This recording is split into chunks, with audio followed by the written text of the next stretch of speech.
Without objection, Mr. Roy will be permitted to participate in this hearing. The chair now recognizes himself for an opening statement. On the third day of this administration, January 23rd, 2021, the White House sent an email to Twitter. The email said this: wanted to flag the below tweet, and I'm wondering if we can get moving on the process for having it removed ASAP in all caps. That third day, what did that tweet say?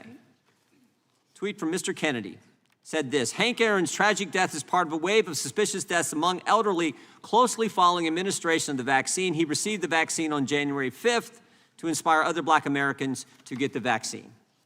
Now, what's interesting about the email that the White House sent to Twitter is the subject line says, flagging Hank Aaron misinformation. Now, misinformation is when you don't have the facts right. You're saying things that aren't true. But when you look at Mr. Kennedy's tweet, there was nothing in there that was factually inaccurate. Hank Aaron, real person, great American, passed away after he got the vaccine, just pointing out facts. And yet the White House on the third day was trying, actually 1:04 a.m. on January 23rd, 2021, 37 hours into the administration, they were trying to censor Mr. Kennedy. I find that interesting, the irony here, trying to censor the guy who's actually their Democrat primary opponent. Go figure. 3 months earlier, the FBI helped censor our second witness, Ms. Morris's story. Her story in the New York Post about emails on the Hunter Biden laptop. And we know the FBI censored her because of work this committee has done to uncover what happened, and because of our third witness, Mr. Sauer, the lawsuit that he argued on behalf of Louisiana and Missouri in federal court in a case that they got the amazing ruling from on July 4th, just 2 weeks ago. You go back to, in the course of that investigation, course of that lawsuit from Missouri and Louisiana, Yoel Roth, former head of site integrity at Twitter, in his sworn declarations, it's brought out in that lawsuit, in his sworn declaration in front of the Federal Elections Commission, he said this: during weekly meetings, federal law enforcement agencies communicated that they expected hack and leak operations before the 2020 presidential election, likely in October. These expectations discussed throughout 2020 were discussed throughout 2020. I also learned in these meetings that a hack and leak operation would involve Hunter Biden. Now think about it. Weekly meetings throughout 2020, hack and leak operation in October involving Hunter Biden. 5 key things they pointed out throughout that year. And guess what? It all happens. It happens just like they predicted. How did they know? How did they know it was going to happen like that? Because they had the laptop. They had the laptop for 10 months before Ms. Morris's story on October 14th. Her story breaks that day. That same day, October 14th, 2020, Twitter meets with the FBI, specifically the Foreign Influence Task Force at the FBI. Later that same day, again, the day her story comes out, Facebook also meets with the FBI. The head of the Foreign Influence Task Force now is Laura Demlow, and this committee interviewed her just 3 days ago. And what an interesting interview that was. We asked her about these meetings. She stated in the first meeting, the FBI and Twitter, in that first meeting, she said, someone from Twitter asked, is the laptop real? They asked the fundamental question. That story broke. It was big news. Twitter asked the FBI. They're right there in front of them. They've been prepping them for a year. They asked the FBI, is the laptop real? Ms. Demlow conveyed to the committee this week, an FBI agent answered, yes, it is. Another FBI agent, a lawyer, very quickly followed up with no further comment. So again, here's the scenario. The story breaks. Twitter's meeting with FBI later that same day. Someone from Twitter asked, is this story real? Is the laptop real? The FBI answers yes, and then quickly followed by, again, all this conveyed by Ms. Demlow, the FBI lawyer says no further comment. In the later meeting with Facebook, again that same day, the FBI was asked the same question, and this time, the FBI gets their story straight. Ms. Demlow is the only one who comments, and she says no comment. Obviously, by the second meeting, the FBI had coordinated, and she conveyed this in her deposition, that they had deliberated what they were going to respond when that question was asked. So think about this. After being repeatedly told a hack and leak Russian info operation is coming for a whole year, it arrives on October 14th in the form of Ms. Morris's story, an accurate story. Our government knows the laptop is real. They know it's not a Russian information op, and they know the story is true. But when directly asked, they say no comment. And of course, Ms. Morris's story is censored. Visibility filtered, the term that the tech companies use. No, you can't direct message, you can't send it. Keeping the American people from valuable information just days before the most important election we have, election for commander-in-chief, election for the presidency of the United States. That's why Ms. Morris is here today. She knows what it's like to be censored. It's why Louisiana and Missouri filed the case. It's why Mr. Sauer argued the case. And frankly, it's why Mr. Kennedy is running for president. It's to stop. Help us expose and stop what's going on. This alliance, big government pressuring private entities to censor Americans. I think in Ms. Morris's testimony, which I read this morning, big tech, big government working together, big media working all together to censor American speech. So we look forward to your testimony over the next few hours. But I will tell you this, just get ready. I think these guys, Ms. Morris, get ready. Last time we had a journalist sitting there, they were trying to get them to divulge their sources. So be ready, but I know you can handle it. We appreciate your willingness to come forward. We appreciate your willingness to fight for the First Amendment. With that, I yield to the ranking member for an opening statement. Thank you, Mr. Chair, and good morning to everyone. Just have some administrative matters first. I wanted to introduce into the record page 55 from the committee's interview with FBI employee Roya Demlow, who you just spoke about, which took place on July 17, 2023. In that line, she says, the question was asked, okay, if someone were to leave here today, were to leave this interview and were to suggest or imply that when you said the laptop was real, that it meant that the FBI had affirmatively determined in October 2020 that the laptop belonged to Hunter Biden, that the contents belonged to Hunter Biden, and that the contents had not been manipulated in some way, would they be representing what you said, correct? Answer by Ms. Demlow. They would be representing what I said because I don't have much knowledge of that. They would be misrepresenting what I said because I don't have much knowledge of that. Because this committee likes to misrepresent or leave off complete sentences of what individuals said, I'd like to introduce this into the record at this time. Thank you. And as to no comment by an FBI, that's usually what they say when there's an ongoing investigation, particularly when it's a couple of days before an election. But why are we here? Why? You know, that's been the question that quite a number of people have been asking me. Why are you having this hearing? What does this have to do with inflation? What does this have to do with the cost of living? What does this have to do with the everyday lives of Americans, the thing that the Republican Party said that they would focus on if they had control of the House?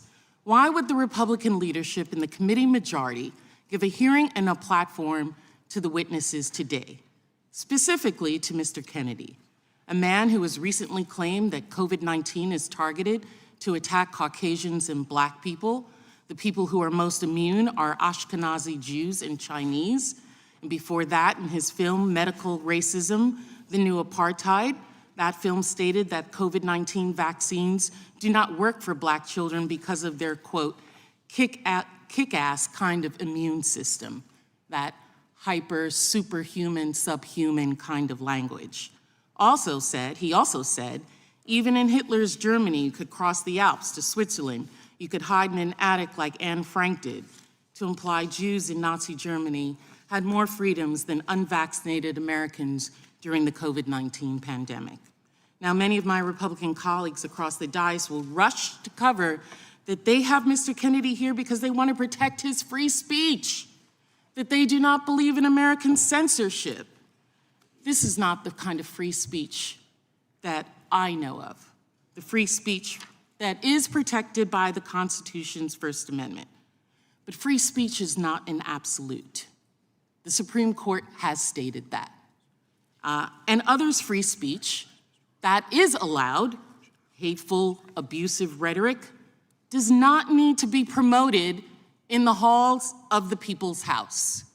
This Republican charge of free speech is being used by Republican members to promote quasi-science, things such as the replacement theory that says that brown people are replacing good white Americans here in this country.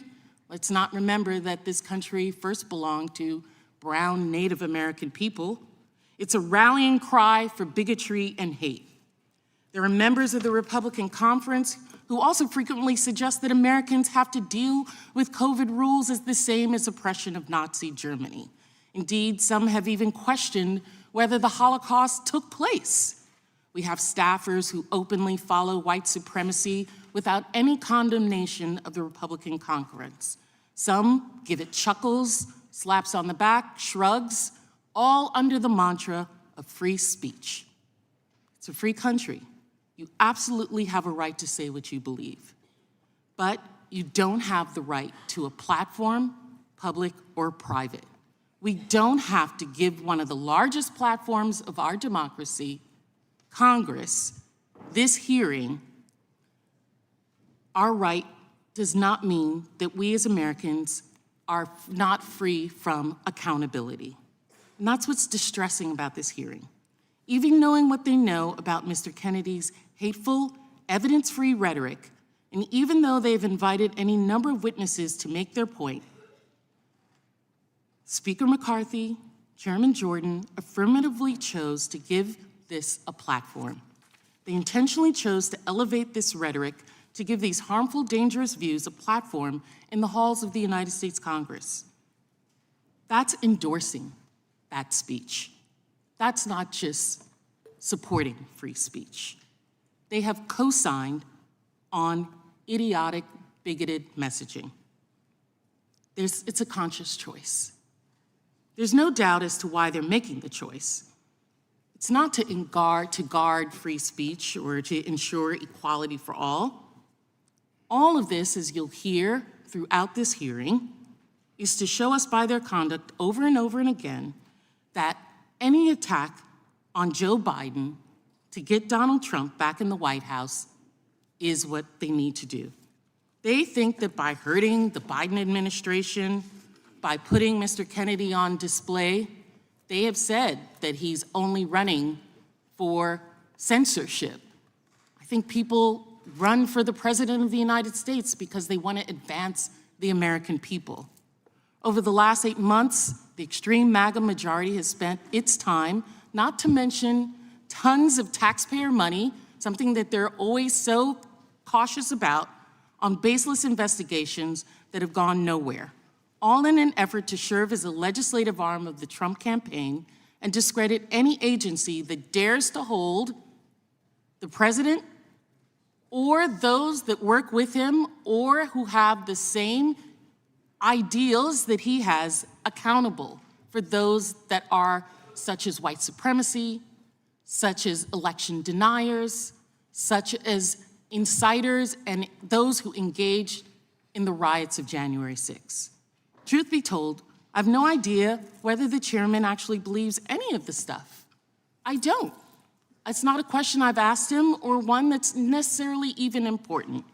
But it's clear that one aim of his investigation is to bully tech and media companies into turning a blind eye to right-wing extremist conspiracies, from QAnon to the Great Replacement theory, as they spread across their platforms, even when those theories violate very basic terms of service about deliberate disinformation and promoting violence. Let's not even think about what happens in 2024 with Russian trolls, Iran, China trying to interfere in our elections. And the bullying extends far beyond tech companies. Witness after witness have testified to the treatment they received from Chairman Jordan and his team.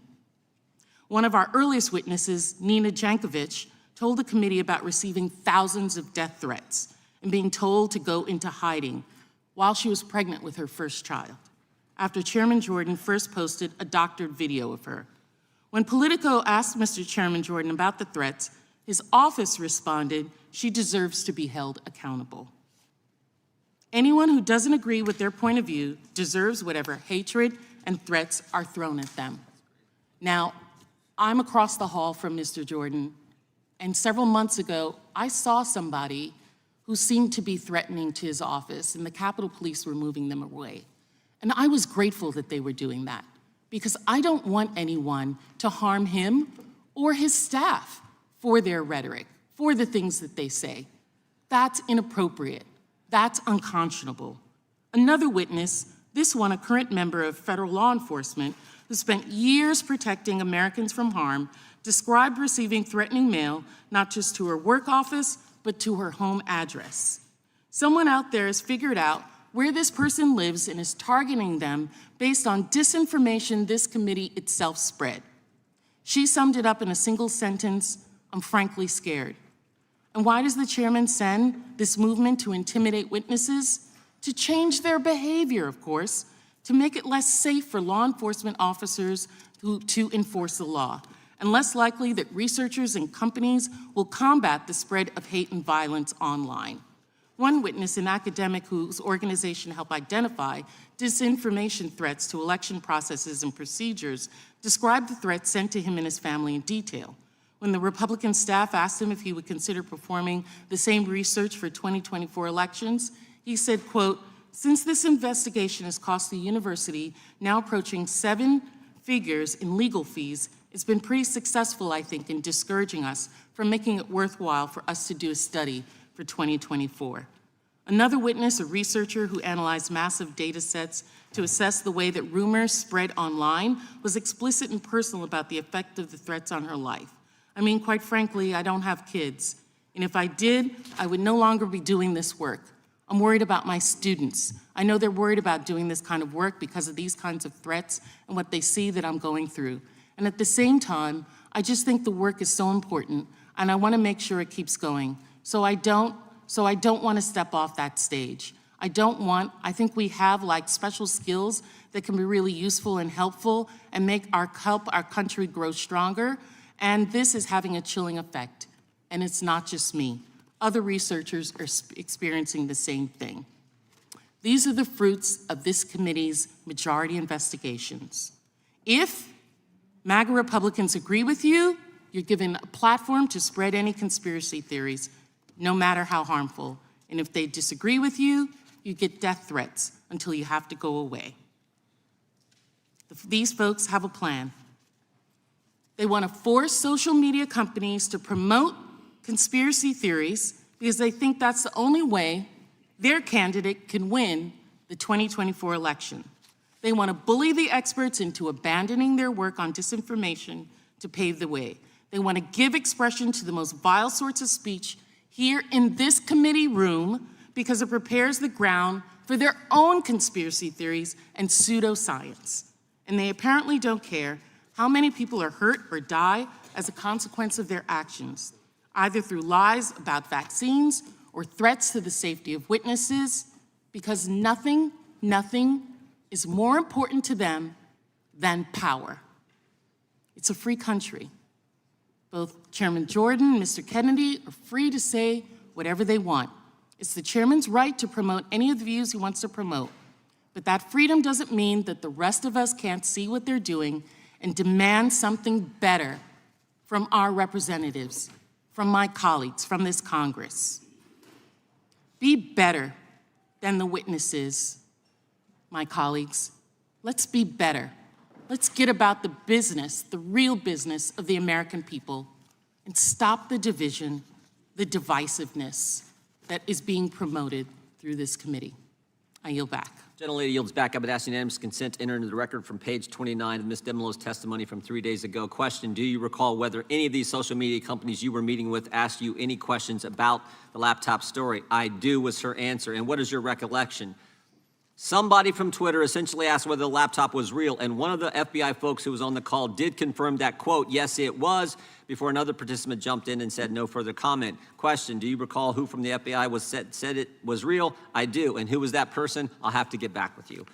Without objection, we'll enter that into the record. We now want to introduce our witnesses. I want to start with Ms. Emma Jo Morris. Ms. Morris is politics editor at Breitbart News. She previously served as the deputy politics editor at the New York Post, where she authored the Post coverage of the Hunter Biden laptop and its contents in 2020.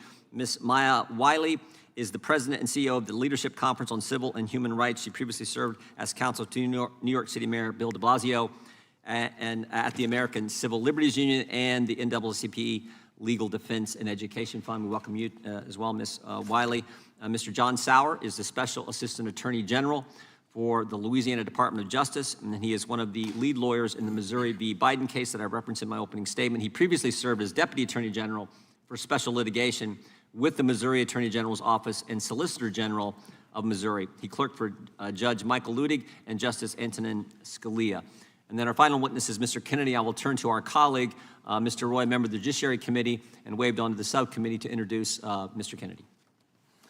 Thank you, Chairman. Robert F. Kennedy Jr. is the son of former Attorney General Robert F. Kennedy and the nephew of America's 35th President, John F. Kennedy. The third of 11 children, he graduated from Harvard University. We won't hold that against him because he went on to receive his law degree from the University of Virginia School of Law, my alma mater, as an undergraduate.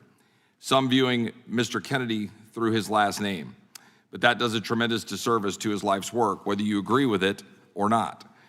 Out of law school, Mr. Kennedy built his career as an environmental lawyer, representing New York City environmentalists and environmentalists across the globe in numerous legal battles. His work culminated in the landmark New York City Watershed Agreement focused on the cleaning of New York City's waterways.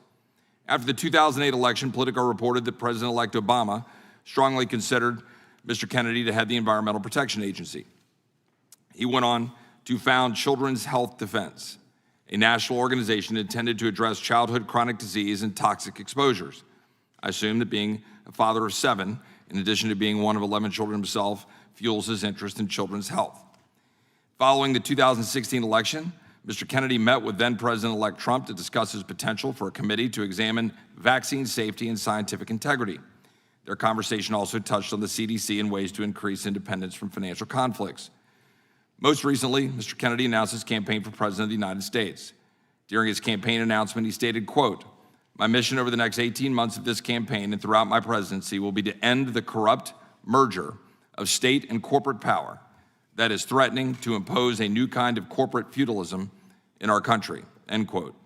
It is for this that Mr. Kennedy finds himself receiving the scorn of both the political left and right. Because if one dares challenge the orthodoxy of the powers that be, then one is their enemy. As a graduate of the University of Virginia, Mr. Kennedy no doubt knows the following quote, for here we are not afraid to follow truth wherever it may lead. Thomas Jefferson. That truism was lost during the COVID pandemic. Individuals receiving scorn simply for asking questions, people being silenced for challenging the status quo. These are the kinds of questions that should have been publicly debated, and this hearing is focused on that truth, and we welcome Mr. Kennedy. I thank the gentleman, Mr. Kennedy. We're glad you were here. We will now proceed with the open statement. Before I do, I want to introduce the guy sitting behind you, Mr. Kennedy, who was a former colleague of ours, and maybe more importantly for me, a good friend of mine, Dennis Kucinich, who served in the United States Congress for 14 years, I believe, and great Buckeye. So we welcome Dennis, and I know Elizabeth's here as well, and we appreciate your service, Dennis, and your commitment to the First Amendment. We'll now go with opening testimony. Mr. Kennedy, you are recognized for your opening statement.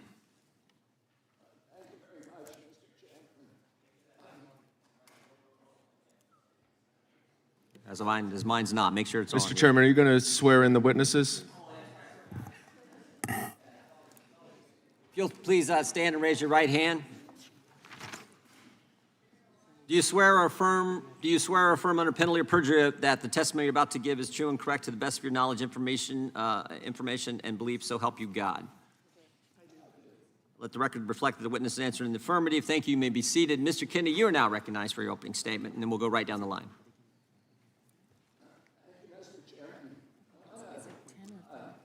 He's going to go a little longer. Excuse me, point of order. I know that witnesses usually have 5 minutes. I see 10 minutes on the board. Is it going to be 10 minutes for every witness? We'll give him 5 minutes, but we're pretty lax with this. We'll let him go for a little. Yeah. I've seen you gavel down on quite a number of witnesses. We've given senators and former Democrat members of Congress and all kinds He's of folks neither. my time. He's neither. I'm just saying in past history. Okay, in okay. committee. But Let's just watch you, the time for all the witnesses. and if then. you want to cut him off and censor him some more, you're welcome to do it. Oh, that's not my job. That's your job. Why don't you threaten a witness so that they can not want to be a Mr. witness? Kennedy is recognized for his opening statement. We'll give him 5 minutes, more or less, and then we'll move to the next one. Mr. Kennedy, go right ahead. Thank you, Mr. Chairman. Mr. Chairman, maybe we could put 5 minutes on the clock then, not 10. Could we put 5 on the clock and we'll start it running?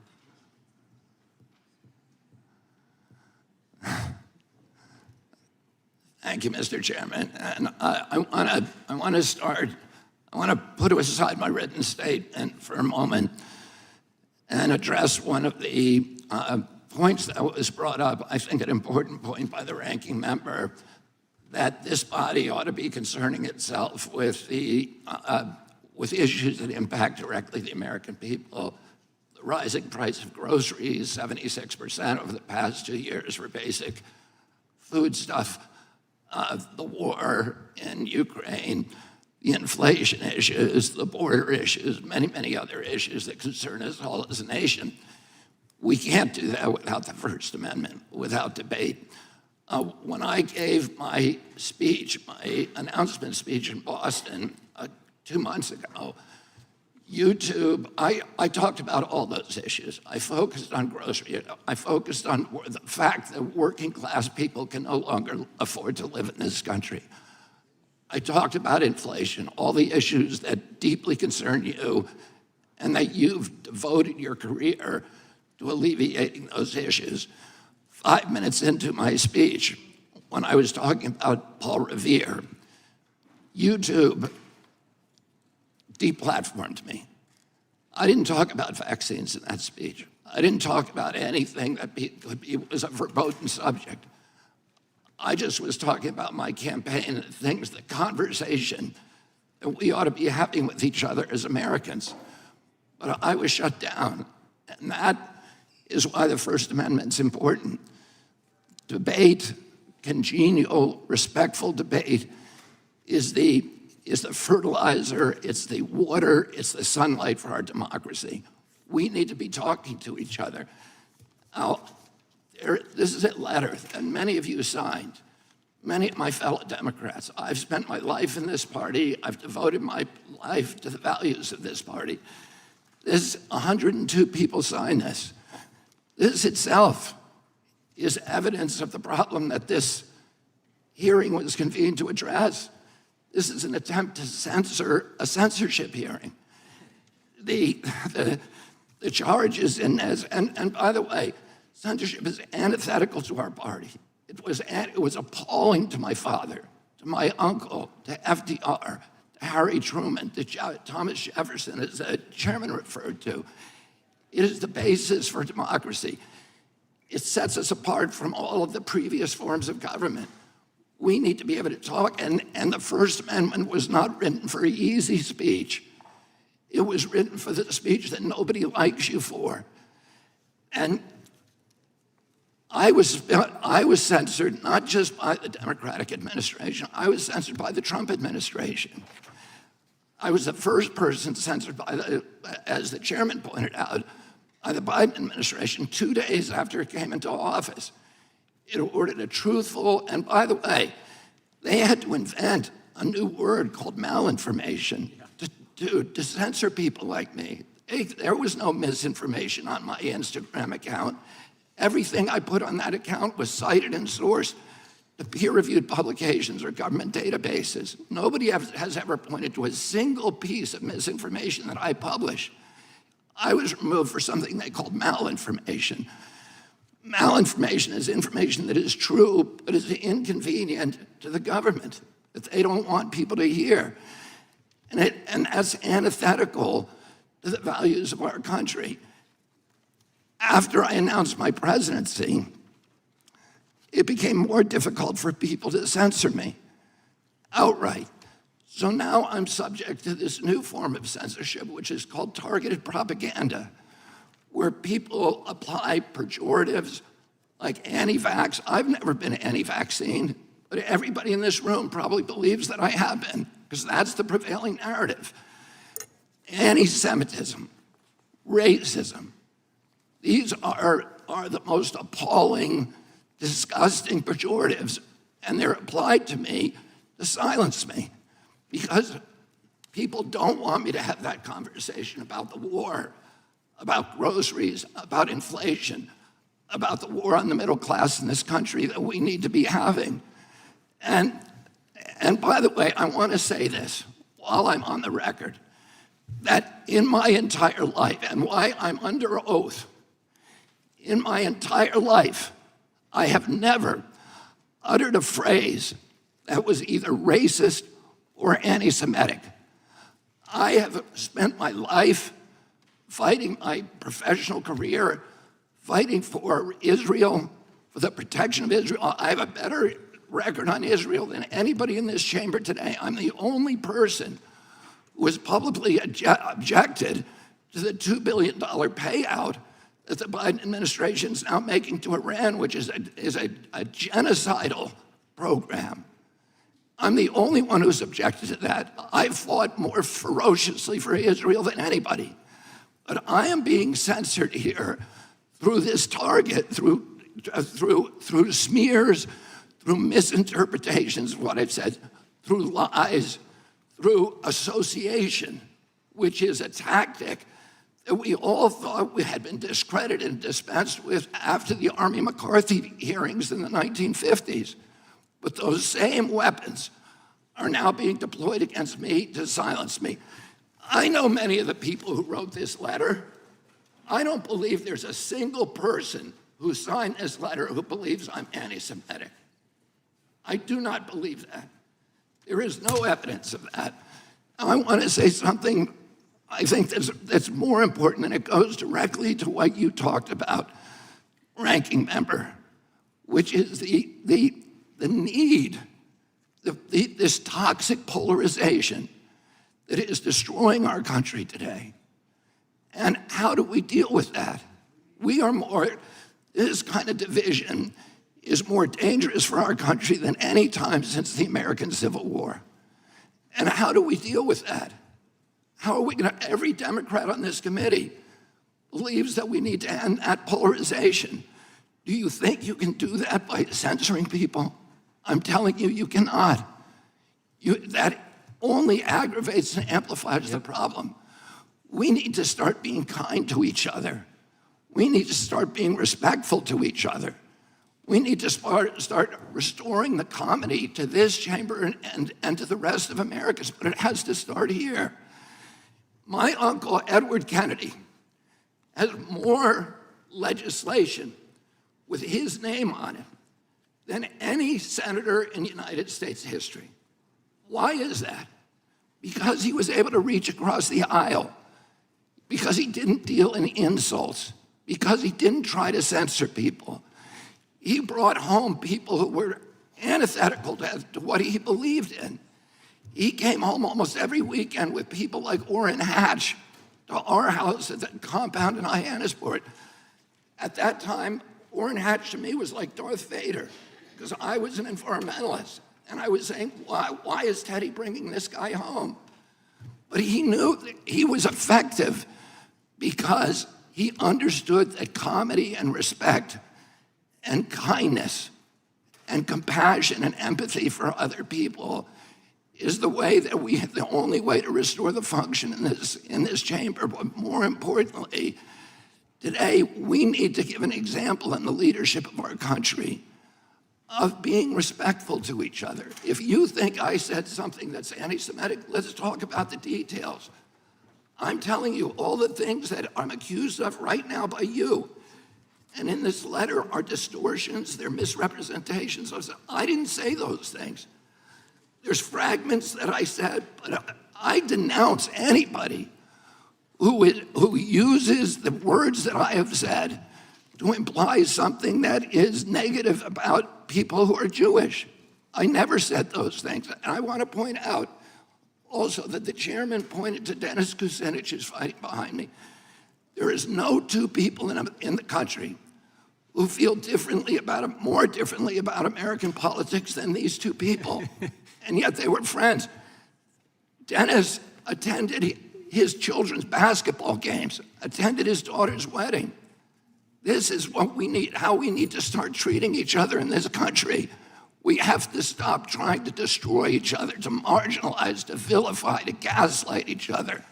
We have to find that place inside of ourselves of light, of empathy, of compassion, and above all, we need to elevate the Constitution of the United States, which was written for hard times, and that has to be the premier compass for all of our activities.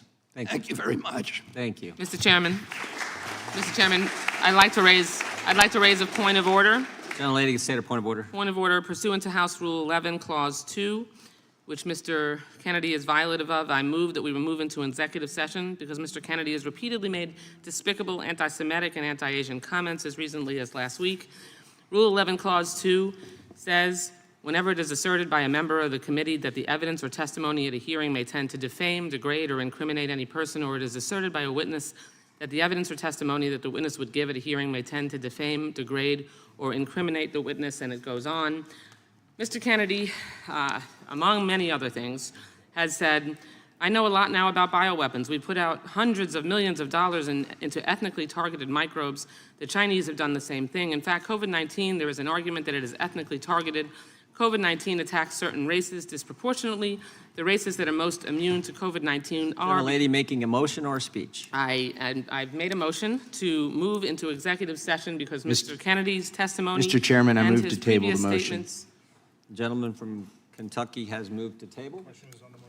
Question is on Mr. the- Chairman, I ask question for is- a roll call vote on the motion to table. Well, let me ask the question. The question is on the motion to table. The gentlelady has asked for a roll call vote. The clerk will have to step back for a second. The clerk will have to come in. We'll call the roll on the motion to table, and then we can get back to testimony. I think the witnesses can sit in the chairs sitting behind.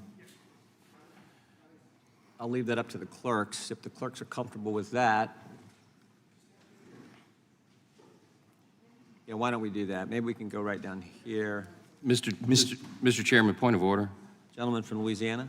Is it the custom of this committee to censor viewpoints that we disagree with from Mr. witnesses? Chairman, I have That's not a point of I have order. a motion on the table There's a motion and the vote's to been move into called. executive House session rules. We're waiting because for- we're Mr. waiting for Kennedy the clerks. is violative of Waiting Rule for 11, the Clause clerks. 2. Waiting for the clerks. Clerk will call the roll. Mr. Jordan. Yes. Mr. Jordan votes yes. Mr. Issa. Mr. Massey. Yes, to not censor. Mr. Massey votes yes. Mr. Stewart. Yes. Mr. Stewart votes yes. Ms. Stefanik. Yes. Ms. Stefanik votes yes. Mr. Gates. Mr. Johnson of Louisiana. Yes. Mr. Johnson of Louisiana votes yes. Mr. Armstrong. Yes. Mr. Armstrong votes yes. Mr. Stubbe. Mr. Bishop. Yes. Mr. Bishop votes yes. Ms. Kamak. Yes. Ms. Kamak votes yes. Ms. Hageman. Ms. Hageman votes yes. Ms. Pasquette. No, I want to follow the rules that the Republicans made at the beginning of this conference with these House rules, so no. Ms. Pasquette votes no. Mr. Lynch? No. Mr. Lynch votes no. Ms. Sanchez? No, because it's violative of the rules. Ms. Sanchez votes no. Ms. Wasserman Schultz? No to allowing a witness to degrade and This is not defame speech others time. and violate the rules and not have his testimony and degradation and amplified Mr. Chair. rather than given in executive session. Ms. Wasserman Schultz votes no. Mr. Connolly? No to the Soviet Politburo. Mr. Connolly votes no. Mr. Garamendi? No. Mr. Garamendi votes no. Mr. Allred? Ms. Garcia? No. Ms. Garcia votes no. Mr. Goldman? No to hate speech. Mr. Goldman votes no. Jeez. Mr. Gates. Yes. Mr. Gates? Aye. Mr. Gates votes aye.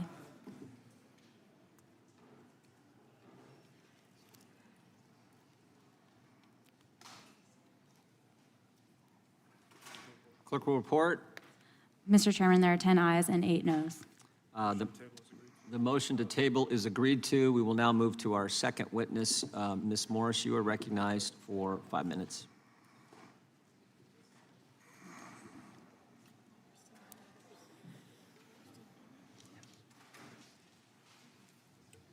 Thank you. Thanks so much for inviting me. My name is Emma Jo Morris, politics editor at Breitbart. I'm here today because I published a series of news stories 3 years ago in October of 2020 about Hunter Biden's now infamous laptop, also known as the laptop from hell, which is seen as some of the most scandalous reporting of the last decade. What was more scandalous than the reporting itself, though, was the fact that it exposed the unholy alliance between the intelligence community, social media platforms, and legacy media outlets. At the time, I was deputy politics editor at the New York Post, and my reporting showed that despite then-candidates Joe Biden's repeated and furious denials, he was apparently involved in the foreign business deals of his family. Over several days, just weeks before Americans would vote for their next president, I revealed verified, authentic emails from the Biden Scion's hard drive showing Ukrainian business partners receiving leaks from the Obama White House. I documented an off-the-books meeting between then Vice President Biden and a Ukrainian energy executive and introduced the world to the big guy who got action on a deal with CEFC, China Energy Company. The Post published exactly how the material for the reporting was obtained, even identifying our sources, as well as a federal subpoena showing the FBI was in possession of the material the story was based on and had been since December of 2019. But when the stories appeared on social media that morning, the venue where millions of Americans go to find their news and editors to get their angles, within hours, the reporting was censored on all major platforms on the basis of being called hacked or Russian disinformation. Twitter refused to allow users to share the link to the stories, banned the links from being shared in private messages, a policy, by the way, that's used to clamp down on child porn, and locked the Post out of its verified account. Facebook said it would curb distribution and reach of the links on its platform. However, the stories were not based on hacked materials, nor were they Russian disinformation, and despite those claims appearing to come out of thin air at the time, we would eventually learn that they actually didn't come out of thin air at all. On October 19th, 5 days after the Post began publishing, Politico ran a story headlined, "Hunter Biden's story is Russian disinfo, dozens of former intel officials say." God, I can't even say that with a straight face, you know? Politico printed a letter completely uncritically from veteran members of the US intelligence community, falsely claiming that the Post expose has, quote, all the classic earmarks of a Russian information operation. My God. Most notable among the signatories of that letter were Jim Clapper from former DNI, Michael Hayden, former CIA, John Brennan, former CIA, despite having such damaged credibility following their participation in the Russia collusion conspiracy theory. A few days later, on October 22nd, when Biden appeared in the second presidential debate and was confronted with the facts of the Post reporting, he said to Trump, quote, 50 former national intelligence professionals said this, what he's accusing me of is a Russian plot. But it was not, and he knew that. Now, fast forward to this year, 3 years later. Just last spring, House investigators revealed it was a call by now Secretary of State Antony Blinken to former acting CIA Director Michael Morell that prompted the spy letter published by Politico, which bypassed agency approval processes that would have been normally applied. It is also now known that ahead of my reporting, federal agencies were priming social media companies to execute an operation to discredit it.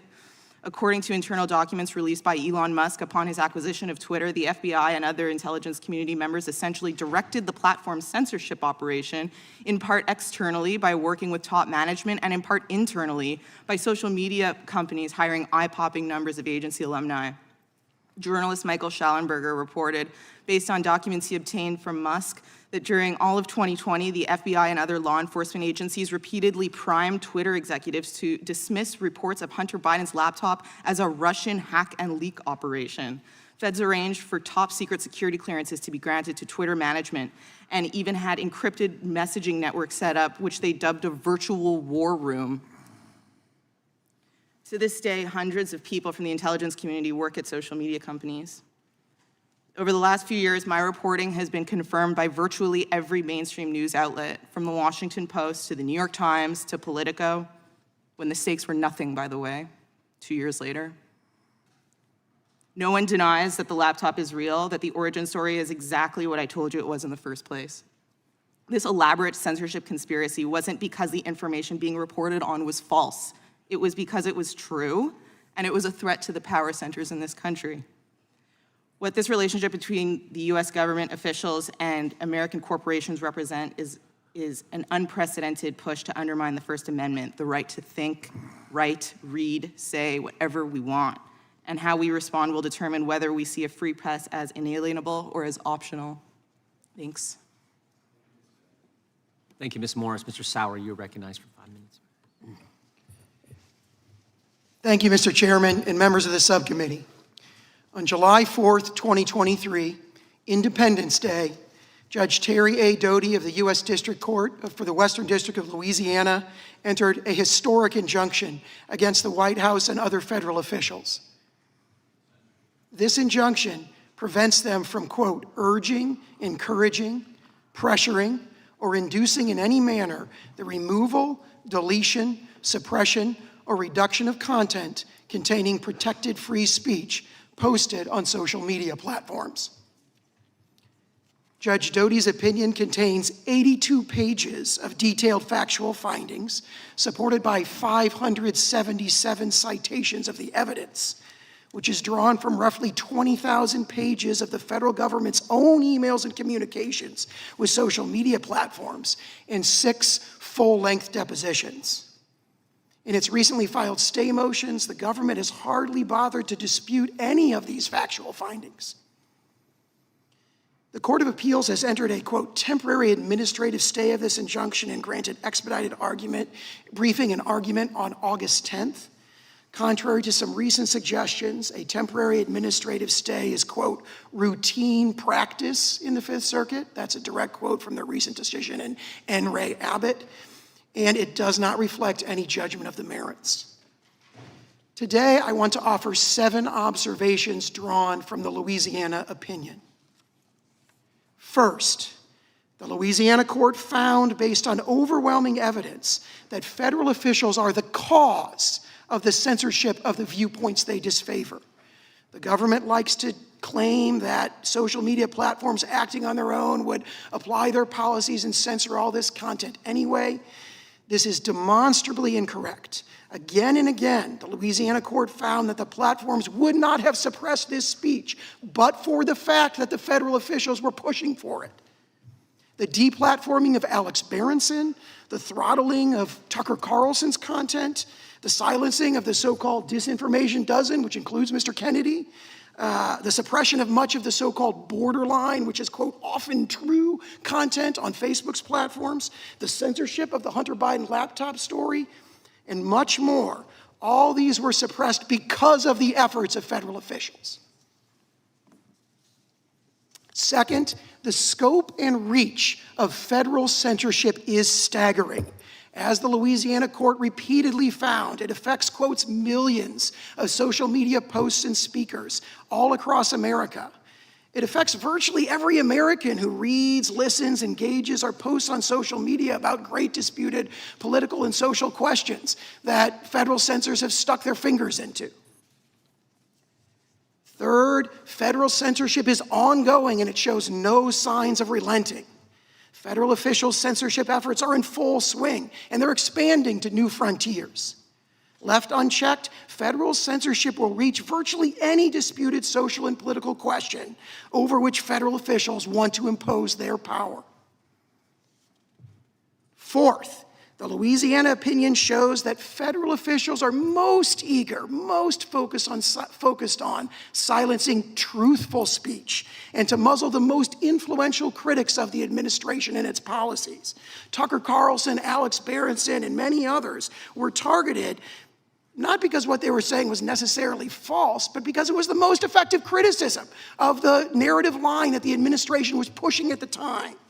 Censorship is not about truth. It is about power, preserving and expanding the power of the censors and the political narratives they prefer. Fifth, federal officials are deeply intertwined with what other witnesses have called the censorship industrial complex. The Louisiana court made very detailed findings about the close connections between many federal officials and that mass surveillance and mass censorship enterprise that calls itself the Election Integrity Partnership and the Virality Project. Not just CISA officials, but White House, State Department, and Surgeon General officials have deep ties to that enterprise. As the Louisiana court found, CISA and the EIP were completely intertwined. Sixth, federal officials don't just dictate the outcomes of specific content moderation decisions. They also directly induce changes to the content moderation policies of major social media platforms to ban disfavored viewpoints in advance. And seventh, the federal censorship enterprise has succeeded in transforming online discourse by rendering entire viewpoints virtually unspeakable on social media, which is the modern public square. This ongoing distortion of the most fundamental American freedom, the right to free speech, is intolerable under the First Amendment. Thank you. Thank you, Mr. Sauer. Ms. Wiley, you're recognized.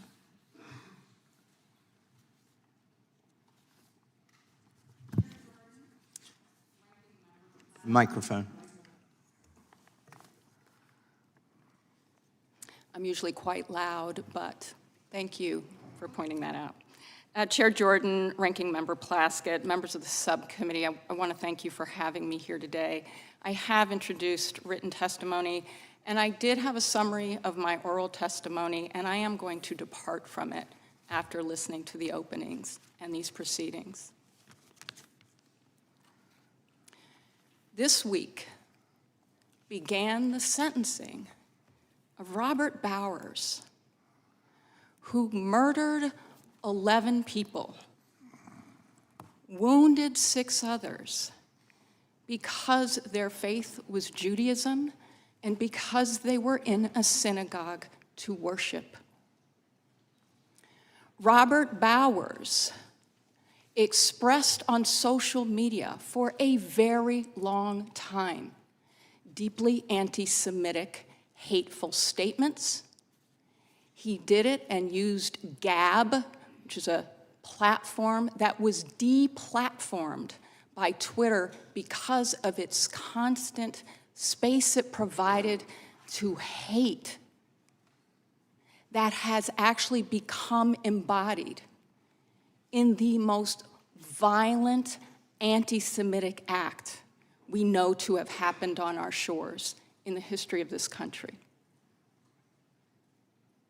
And I will tell you, as a Black woman who lived through COVID in New York City, where we watched too many images of refrigerated trucks with the bodies of loved ones because there were too many deaths to accommodate in morgues that surpassed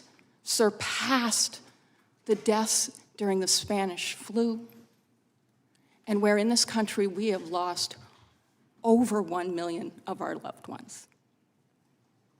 And for the Black community, for the Native American community, for so many communities of color in particular, where our rates of death were 3 to 4 times those of some other groups. 3 to 4 times. I want to agree with Mr. Kennedy. I want to agree that it's incredibly important for us to be kind and respectful to one another. It is incredibly important for us to be able to understand our experiences across our differences and to have a platform for those communications. And it is deeply vital that they be based in fact, not fiction. And without regard to the intent or what is in the mind of anyone, which I cannot say, including what is in the mind of any of those who are testifying here today. But what I can say is when you make a statement that suggests that based on race, based on religion, based on anything other than facts, that you may have somehow not been targeted, but other racial groups have, that by definition feeds into something very dangerous in this country that is actually impacting lives, and in some instances taking them.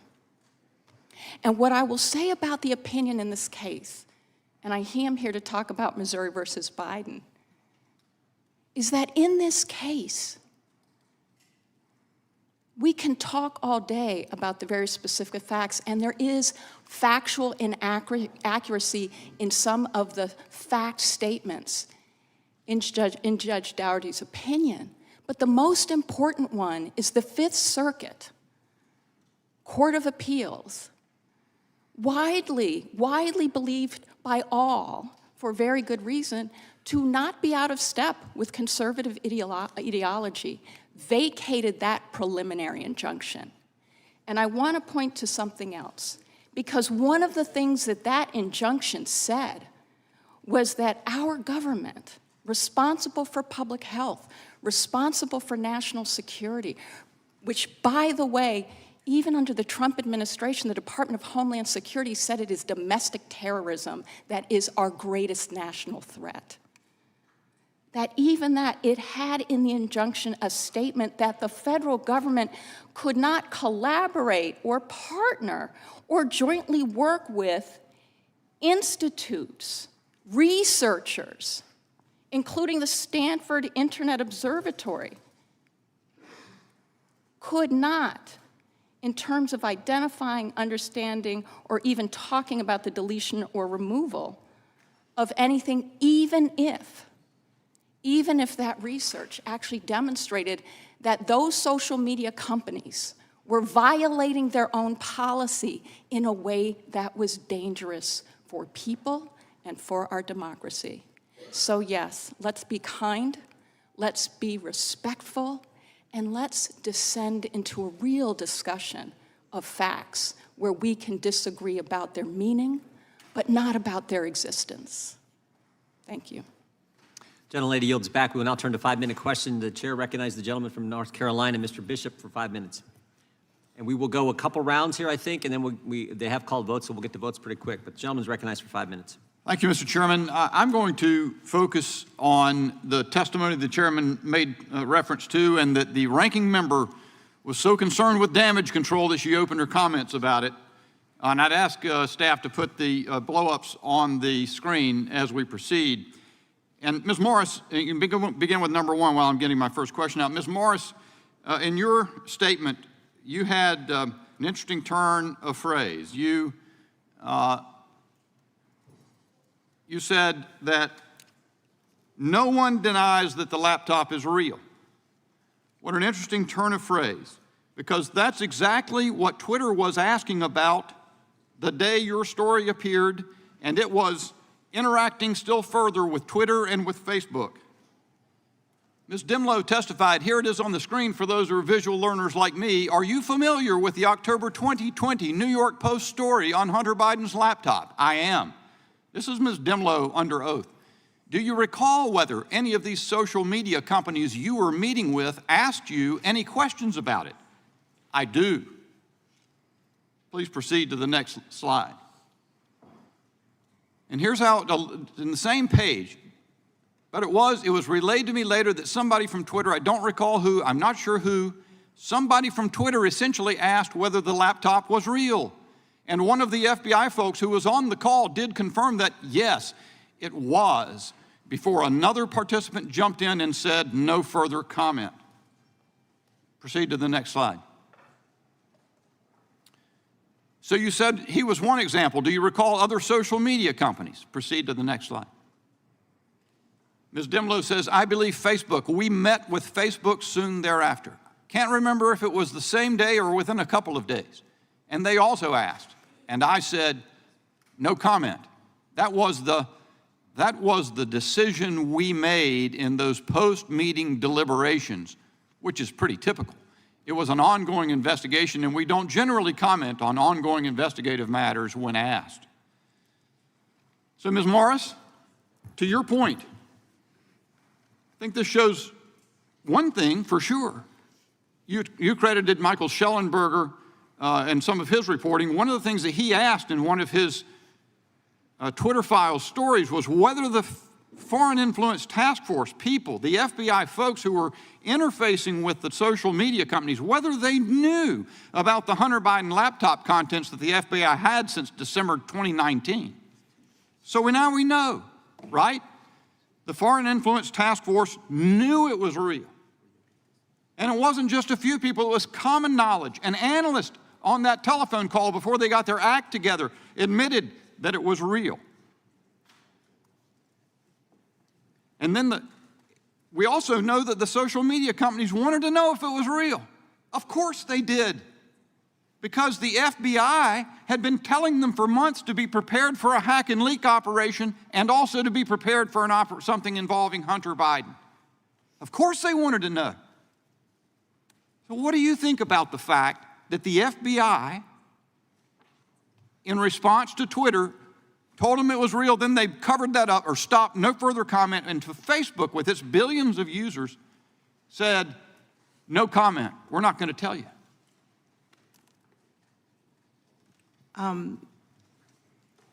Yeah, we know that the FBI knew that it was real. They knew it was real since not just December 2019, which is when the subpoena that I published is from, which was in the original story, the thanks for the meeting with your father from Ukraine story. We published the subpoena. And they had already confirmed, though, which we would learn later, they had already confirmed that the laptop was real and the quote, not manipulated in any way, quote, in November of 2019, a month before they actually obtained the laptop to keep, which is when they gave that subpoena to John Paul Mac Isaac, the owner of the Mac store where Hunter Biden forgot the laptop. And I think that's something that gets glazed over in this reporting. I'm so familiar with it, it's nauseating, which is that Jim Baker was the deputy counsel at Twitter. And if that name doesn't sound familiar, I'll remind you all who that is. He's the former deputy counsel of the FBI. Like, are we supposed to all sit here and pretend that he didn't know what that subpoena was when he saw it in the New York Post? I mean, let's not insult our intelligence here and the intelligence of the American people. Obviously, he knew what it was. Point well taken, Ms. Morris, and my time's expired, but what we have always understood in all likelihood was true, we now have yet one more piece of evidence from the folks at the FBI that they interfered. Comey interfered in 2016. Was it Director Wray himself who interfered in 2020? We still need to know. Gentleman yields back. Now recognize the ranking member for 5 minutes. And I think we'll do ranking member and one more, and then we'll have to take a break. Thank you, Mr. Chairman. I know that we talked earlier about a post that Mr. Kennedy had at the beginning of the Biden administration. I just want the record to reflect that that post has not been taken down. So I'm wondering about the extent of censorship when the post is still there. But more importantly, again, I go back to just the fact that we are creating a platform for this kind of discussion, not about the censorship, not about free speech, but the content of some of that speech that we are amplifying in this room. I'm appalled and just so troubled by colleagues that I have to work with, that these are individuals who would bring a witness who's promoted a video that compared the COVID vaccine to the Tuskegee trials. The Tuskegee trials were a very difficult time in Black America, where individuals who were already sick with a disease were then reviewed, experimented on, who already had a disease, to see how far that disease went. And making the comparison that manipulates and preys on Black people's feelings about the atrocities of the past in order to prevent them from seeking life-saving vaccines in the present. And knowing that this is dangerous, I cannot also be unaware that this comes from an individual who, by Mr. Roy's introduction, is very smart. and understands the implications of this. You know, Mr. Kennedy's own family decries his stance on vaccines, and families disagree on a lot of things. I got family members that, you know, we all disagree, so that doesn't mean anything. But the fact that he has famously sent a request to a party guest that they had to be vaccinated to come to his party. And I'd like to introduce into the record a letter from Louis Silkin, a law firm representing Mr. Kennedy, which states, as he has stated repeatedly, he vaccinated all his children, and I'd like that to be introduced into the record, but tells the Black community and myself, a mother of 5 Black children, that I should really be careful and not necessarily have the same safeguards to protect my family, my children, from a virus that has killed millions of people because I'm Black. There's no secret that this is an amplification of his own platform. You know, I'm not going to talk about the money that's received from the Children's Health Defense, from his anti-vaccine organization that's responsible for a majority of the false information out there about COVID, and the notoriety that's gained from it by manipulating Black and other vulnerable communities to propagate these pseudosciences. Ms. Wiley, are you aware of the phrase superhuman yet subhumanization? I can't say I'm aware of the phrase. I am aware of the viewpoint. And can you share what you believe that to mean when it comes to Black people?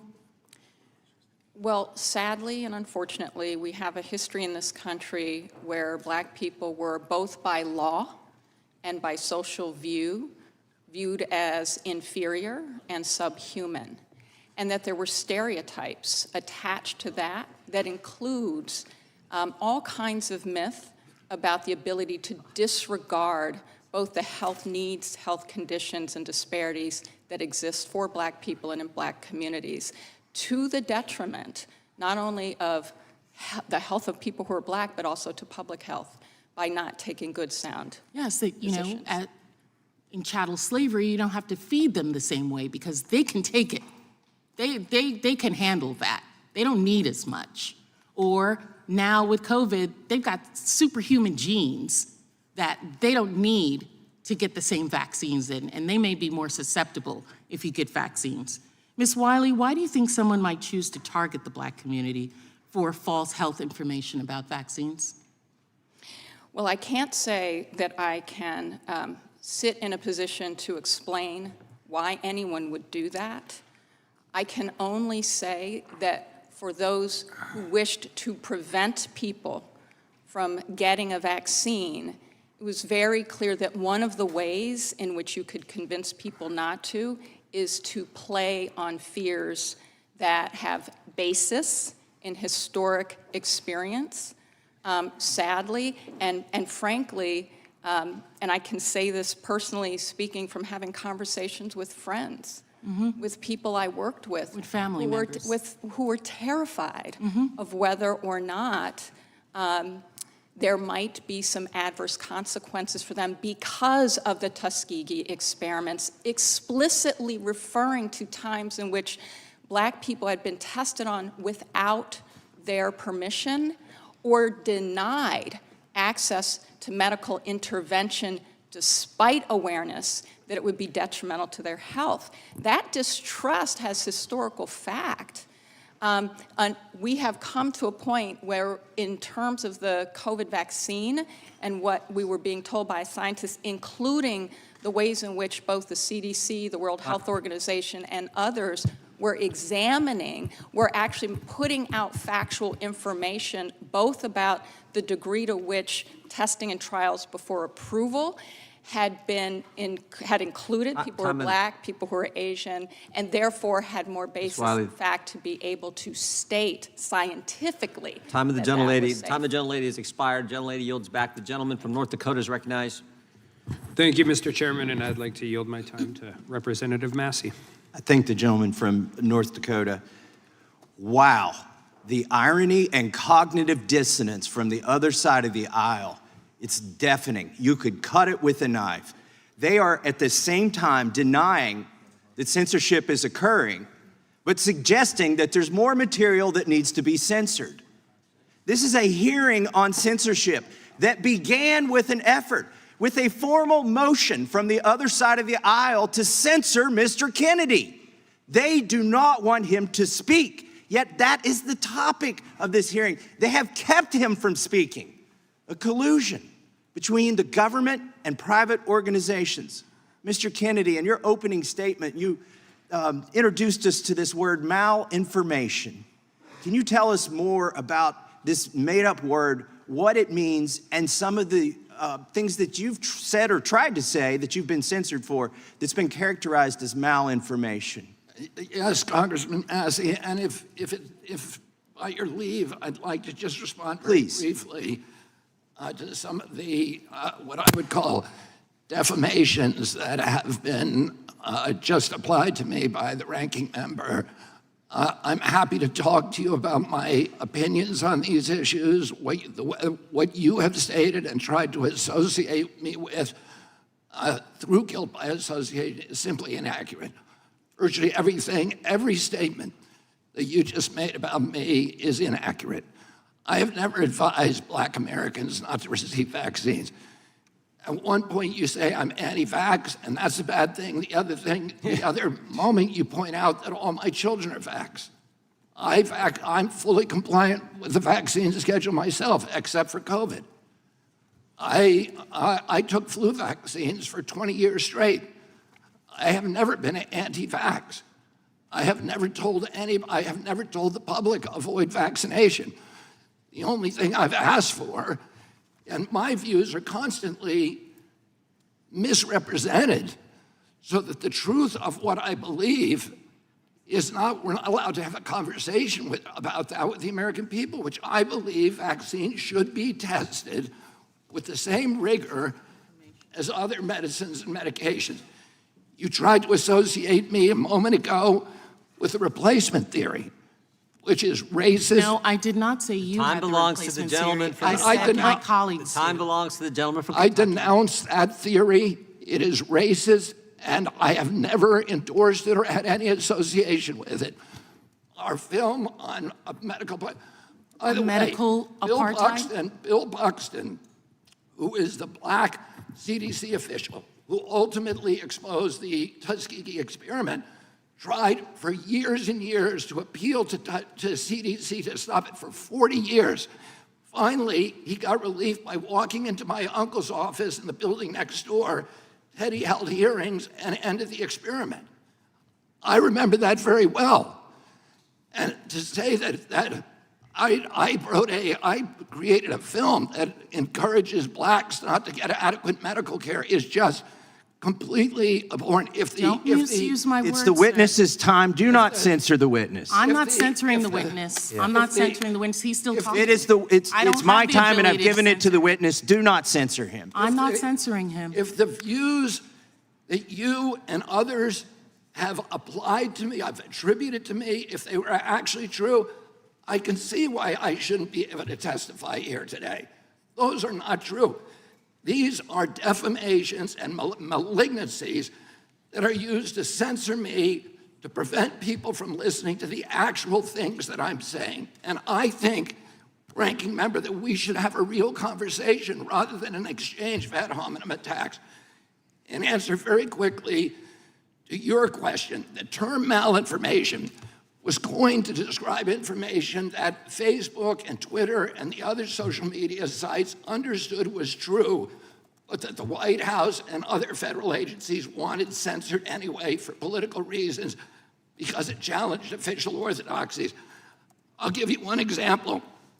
I was included in a group called the Disinformation Dozen. And Facebook and others were asked to censor us, which they did. And by the way, my Hank Aaron post, it was taken down. My whole Instagram account with 900,000 people was taken down because of that.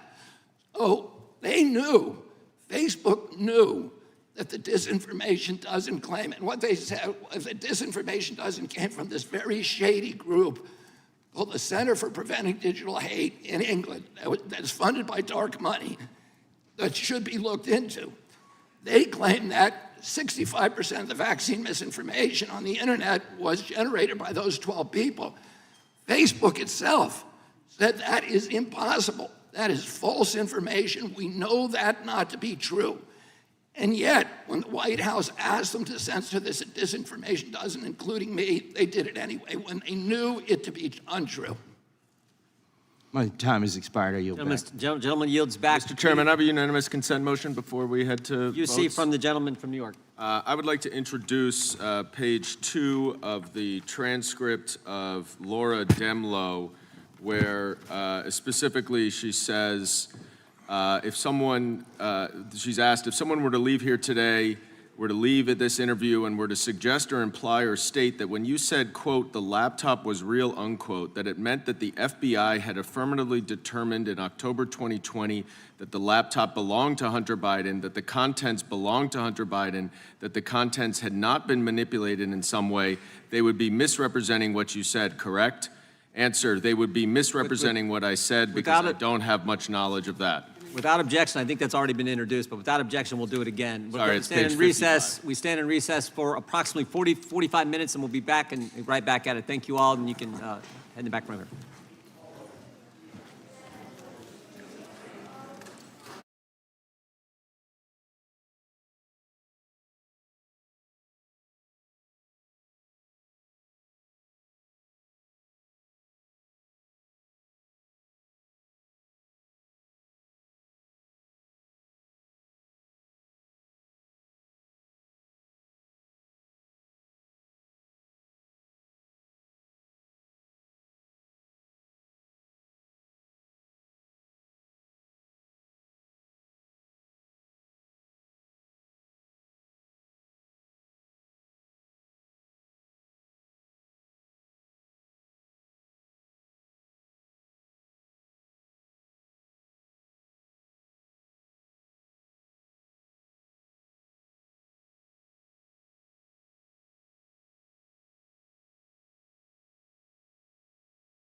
Is happening again. Without objection, we'll be entering the record. The chair Thank recognizes you. the gentleman from Massachusetts for his 5 minutes.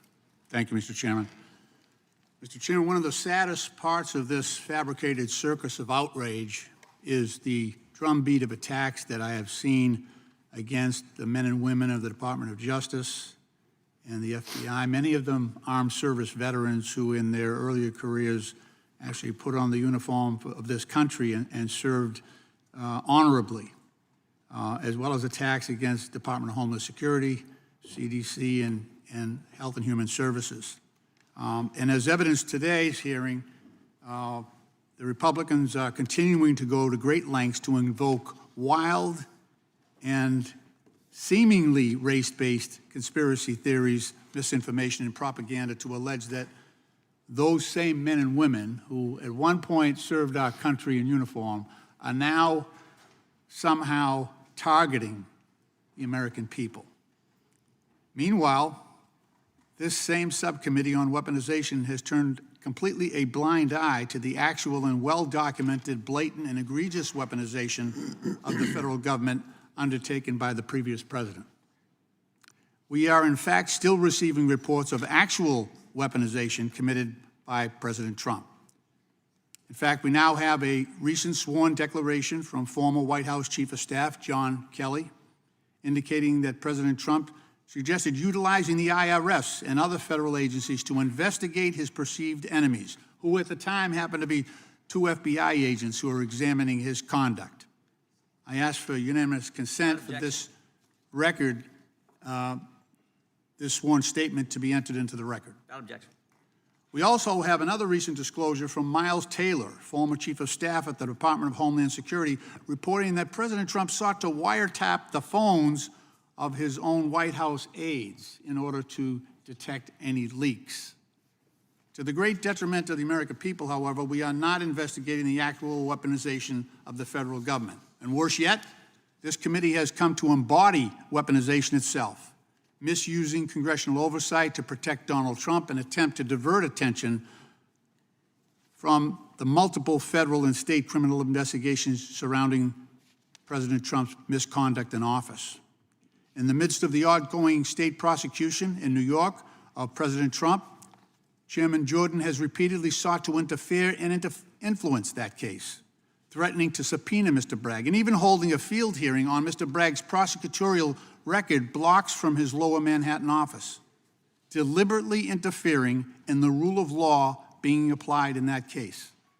The Republican members of this committee have also followed the shameful example set by the former president in targeting the independent federal law enforcement personnel that have sought to hold Donald Trump accountable. These are the good and patriotic Americans trying to uphold the rule of law within the FBI and the Department of Justice. In the same vein as President Trump describing the Department of Justice and the FBI, my Republican colleagues have described these individuals as scoundrels, quote, vicious monsters. And the chairman of the other Republican members of this committee have continually described these agencies as, quote, corrupt, out of control, and rotten to the core. These are the men and women who are serving our country in the Department of Justice, trying to uphold the rule of law. Ms. Wiley, what is the underlying threat to American democracy and the rule of law to baselessly claim that the federal agency and the individual personnel at the Department of Justice and FBI are being weaponized to attack everyday Americans? What's the impact of that on our democracy? Your mic, yeah. Okay. Unfortunately, Congressman, there's more than one impact. One impact that's very clear and obvious, sadly, for far too many, is that foreign governments who have deep interest in sowing distrust in the American people against our own government and our own civil servants utilize that to generate and propagate mis and disinformation that then it puts out under disguise on social media platforms to help incite and spread the notion, seemingly in a way that suggests that it is not coming from a foreign government, so that it is sowing the seeds, not just of distrust, but fundamentally in any democratic country, it is critically important that we be able to have a relationship with our government and with law enforcement in order to make sure that people are coming forward to law enforcement, sharing information truthfully with law enforcement, and that law enforcement can engage in investigations into any version of potential crimes that have been committed in violation of our own laws without interference and without the refusal or inability to do so in a manner that also holds the privacy and protection of people's rights by also keeping that quiet, which is centrally important to criminal investigation. The gentleman from Massachusetts expired. The chair recognizes the gentleman from Florida, Mr. Gates. Yield to Mr. Roy. Mr. Roy is recognized for 5 I minutes. thank the gentleman from Florida. I thank the chairman. Mr. Kennedy, first of all, your father served as the Attorney General of the United States. I'm a former Assistant United States Attorney. Do you believe that it is a proper function and role for Congress and for all of us to question whoever happens to be in the seat at the office of the Attorney General or in the FBI or in upper levels of government generally to seek the truth, wherever it may lead? Make sure your mic's on. Your microphone. That is exactly the function that the United States Constitution assigned to the people to the members of Congress. And I would say this: I don't want President Trump misusing the FBI, and I don't want President Biden. None of us should want anybody. Amen. And I agree with that completely. Let me characterize my understanding of something and get your perspective on it. Following the 2016 election, Dr. Fauci, Dr. Collins, Peter Marks met with you, to the best of my understanding, regarding vaccine safety, in part as a result of your engagement with President Trump. And at that meeting, you requested evidence of a vaccine undergoing placebo-controlled trial safety tests prior to licensing.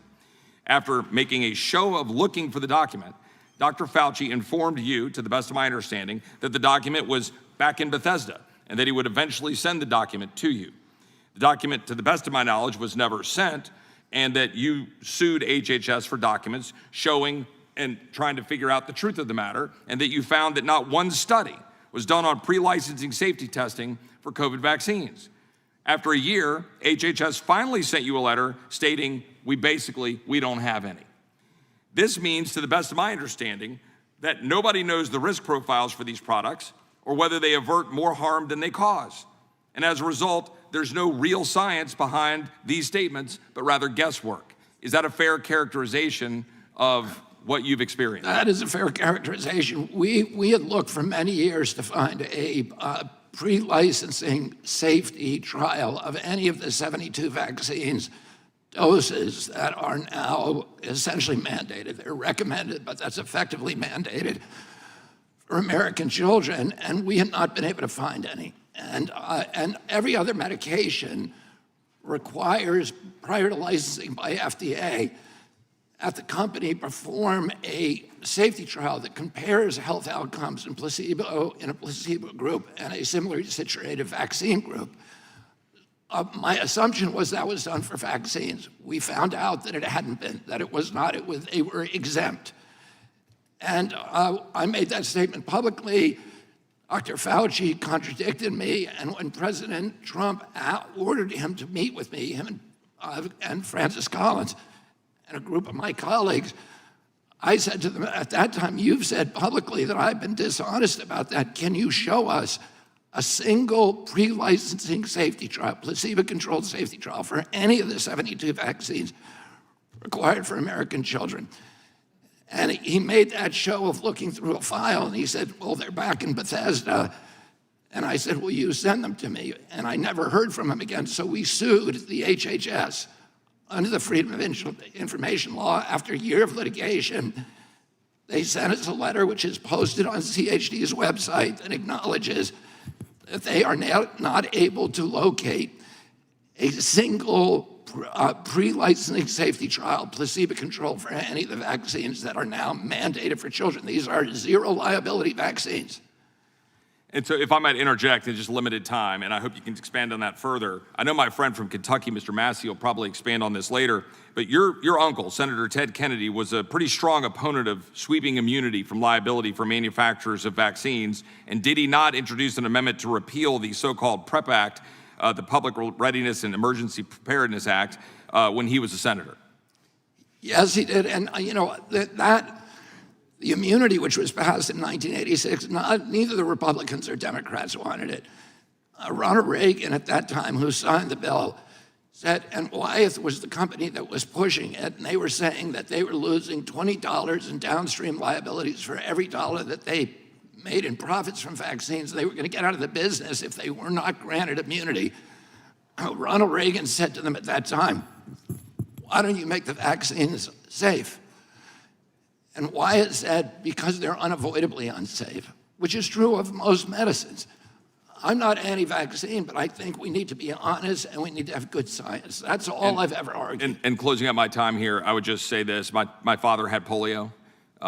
I understand the ravages of that disease. I'm grateful that we have the opportunity to have the polio vaccine, but I also want the truth being sought. I want to know the health impacts of the polio vaccine going forward and every other vaccine that's being administered. And I'll just close by saying and asking, I know that this is informed by a great deal of conversations you've had with mothers and moms who came up to you, and if you could expand on that, I'll yield back. Yeah, I mean, I was dragged kicking and screaming into this space because I was confronted by, when I was touring the country on suing companies about mercury in fish. And by the way, people, I spent 30 years trying to get mercury out of the fish in this country, and nobody ever called me anti-fish. At that time, we were trying to get mercury out of vaccines because mothers were coming and saying, my child was injured by the vaccine. These were many, many hundreds, literally, of mothers with intellectual disabilities. And they said, nobody's listening to us. The Democrats aren't listening to us. The Republicans aren't listening to us. And I felt like I should listen to them and actually read the science. And that is what got me down into the time. And by the way, it's the worst career decision I have ever made. Time of the gentleman. Thank you, Mr. Kennedy. I yield back. Time of the gentleman expired. The gentlelady from California is recognized for 5 minutes. Thank you, Chairman and Ranking Member Plaskett. During the height of the COVID-19 pandemic, anti-Asian hate and violence skyrocketed as some racists blamed a virus coming out of China on all Asian Americans. Since March of 2020, Stop AAPI Hate, a nonprofit organization aimed at tracking and addressing anti-Asian hate, reported more than 11,000 anti-Asian acts of hate and violence. This same report found that 49% of Asian Americans and Pacific Islanders have experienced some form of discrimination. These acts of hate include Asian Americans being beaten, spit on, screamed at, and even killed. And the increases in these types of attacks during COVID accompanied a slew of anti-Chinese sentiments related to the virus, like calling it the quote-unquote China virus and even disgustingly quote-unquote Kung flu. Many Asian Americans were harassed, physically accosted, and told that they quote-unquote created the virus. Yet one of our Republican witnesses encourages this appalling rhetoric and promotes anti-Asian hate with dangerous and unfounded claims. Just last week, Mr. Kennedy suggested COVID-19 was a bioweapon and said it was, quote, targeted to attack Caucasians and Black people, end quote, and that, quote, the people who are most immune are Ashkenazi Jews and Chinese, end quote, suggesting that the Chinese people didn't suffer like others during the pandemic. Despite asserting that he should become their president, Mr. Kennedy seems to disregard the correlation between anti-Asian rhetoric and violence. Ms. Wiley, do you frequently work with minority communities, including Chinese American or other Asian American communities? I do. And do you think Mr. Kennedy's theory is racist?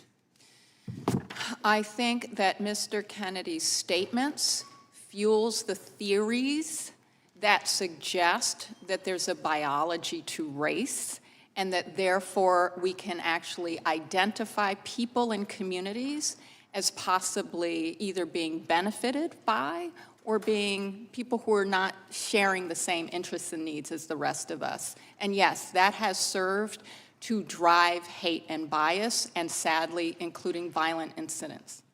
Now, it was said earlier in this hearing that Mr. Kennedy is a smart man. Now, so far as I know, he does not have any specific education or training in medicine. He is not an epidemiologist, one who studies infectious diseases. He has never conducted clinical trials in a professional setting.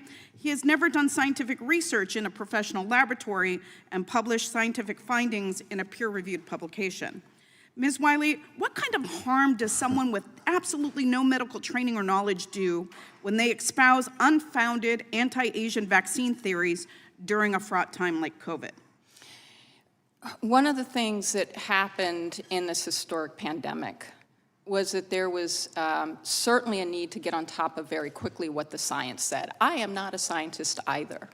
And so what social media platforms did was go and speak to government agencies because their own policies, their own user agreements required them to look and figure out what the facts were so that they could assess what was responsible and what was not responsible to post.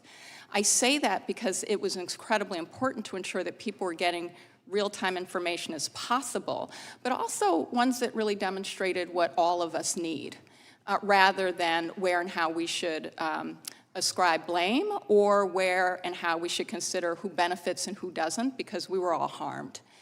But I say this in part because it was the social media platforms themselves that reached out to government agencies, including Health and Human Services and CDC, to get that information. And under the vacated opinion, it's really important to understand, it has been vacated by the Fifth Circuit, this preliminary injunction on all these incidents we're talking about, because one of the things it would do, in my view, just as in my legal view, is that it was actually saying that the government could not respond to such requests under this injunction, which is incredibly overbroad, dangerous, and doesn't allow government agencies to do what they are chartered to do. Now, I'm an attorney by training, and one of the things I learned very early on in constitutional law is that no right given to the people of the United States is absolute, and that includes the right to free speech, because you do not have the right to shout fire in a crowded theater because it could produce harm and death of people by being false. These social media platforms have user policies to try to prevent that kind of harm. Is that not correct, Ms. Wiley? That is correct. And so we are not trying to censor speech. We are simply trying to create factually correct information to prevent harm to people, including death. And that's what they were trying to do during COVID. Is that not correct? Legally speaking, absolutely. And I say that as a matter of law, which is that court cases say that the government has in fact, it's its role to ask for compliance with policies. The policies on the books of social media platforms were violated. And they said Excuse me, Mr. Chairman, but the last questioner got an additional extra minute. I'm at 35 seconds over. I would just Point of order, ask that Mr. she Chairman. be The able to Democrat finish- beforehand got an extra finish minute. her sentence. Trying to be generous. Finish her trying to sentence. be generous, even when the response is that the government determines the truth. I I'm trying would to be like for generous. her to be able to finish her sentence, Mr. Chairman, then I will yield back. Okay, Ms. Wiley, you can finish your sentence. Thank you. I'm not sure I remember the sentence, but Okay. thank you. Okay. I just think the point do. was, it was. I do. You were saying there's the a government record- should be the arbiter Can of you what's please truth. not put That's words into actually- the mouth of the witness and let her respond? The chair It's now her recognizes the answer. gentlelady from New York, the gentlelady from California. I love how you follow the rules, The time Mr. is- Chairman. the It's time is- really indicative of time what a is kangaroo up. court this is and what a It's circus it censorship is. by the chair. It's censorship by the chair. Oh, Lord. Thank you, Gentlelady from Mr. New York is Chairman. Thank you, recognized. Mr. Chairman. Ms. Morris, isn't it true that your October 2020 Hunter Biden laptop from hell story has proven to be 100% factually accurate? I was 27 when I published that story. It better have been. Isn't it true that the FBI obtained Hunter Biden's laptop a full 10 months before your story broke? That's correct, according to the subpoena that I published. Isn't it also true that we now know that the FBI's Foreign Influence Task Force coerced social media companies into an alleged forthcoming Russian, quote, hack and leak operation, and as a result, illegally censored the Hunter Biden laptop story? Isn't that true? Yes. And this forced censorship by government agencies like the FBI was paid for by the taxpayer, since the taxpayers fund the FBI. Isn't that true? Yes. And Hunter Biden's laptop from hell, it has everything. It's a hellhole and cesspool of corruption and criminal conduct. It has hard drugs, prostitution, pornography, money laundering. It has Biden family shell companies, communist Chinese, corrupt foreign government deals for tens of millions of dollars in exchange for access to the Biden family. The Hunter Biden laptop from hell has all of this, correct? Yeah. And the American people are smart. They know that this was not a hack and dump. This was illegal government censorship to protect and prop up Joe Biden on the eve of the 2020 election. And according to polling, of people who were now made aware of the Hunter Biden laptop story, 53% would have changed their vote, including 61% of Democrats. So do you agree that the censorship of the Hunter Biden laptop story was determinative in the 2020 election, Ms. Morris?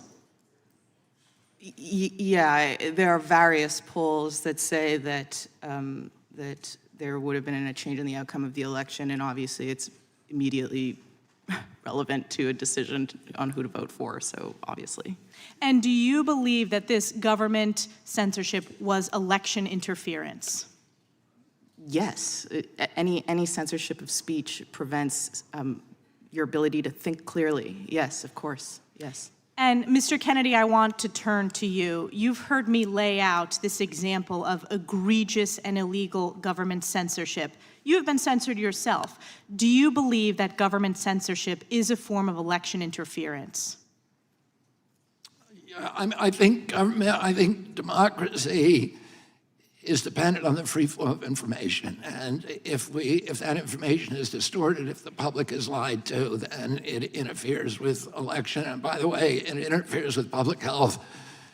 And the Wall Street Journal did an article a couple of weeks ago suggesting that the censorship of important health information cost American lives.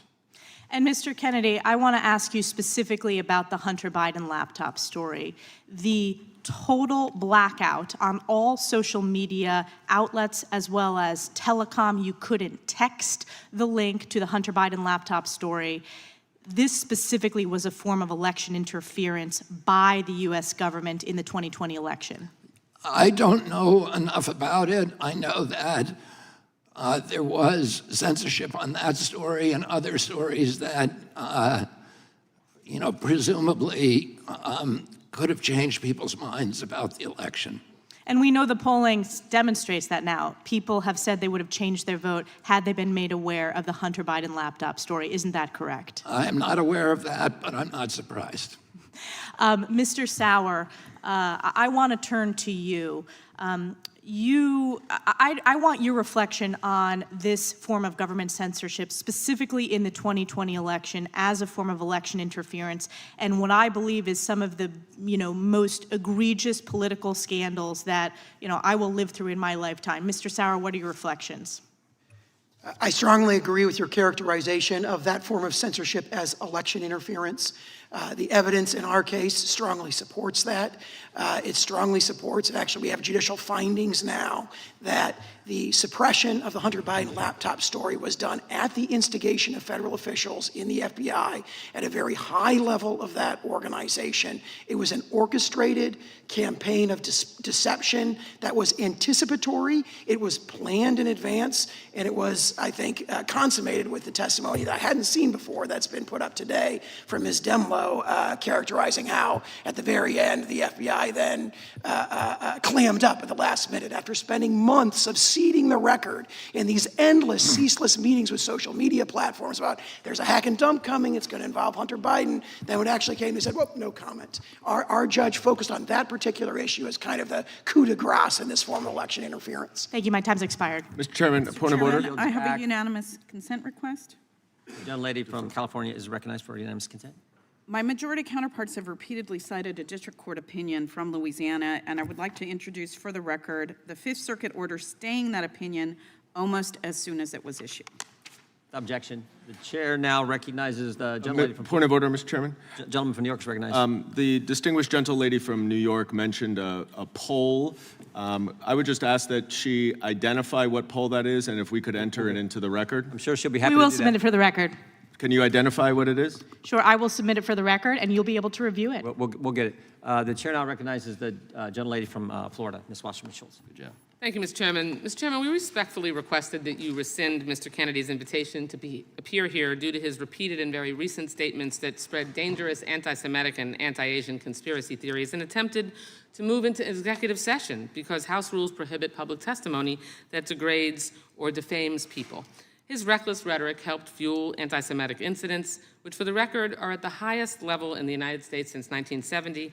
They have nearly tripled in the last 6 years. Since you gave Mr. Kennedy a megaphone today, I want to give him a chance to correct his statements and prepare some of the harm that he's helped cause.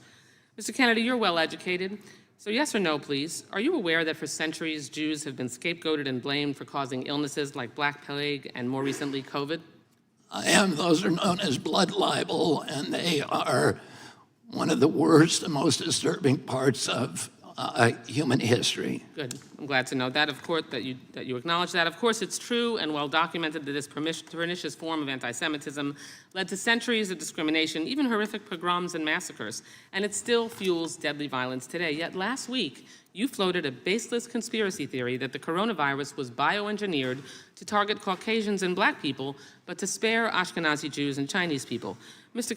Kennedy, your bizarre, unproven claim echoes that same historic slander of labeling Jews and Chinese people as a race, and that Jews, and in this case Chinese people, somehow managed to avoid a deadly illness that targets other groups for death. You do see that, yes or no? You're misstating. No. You are.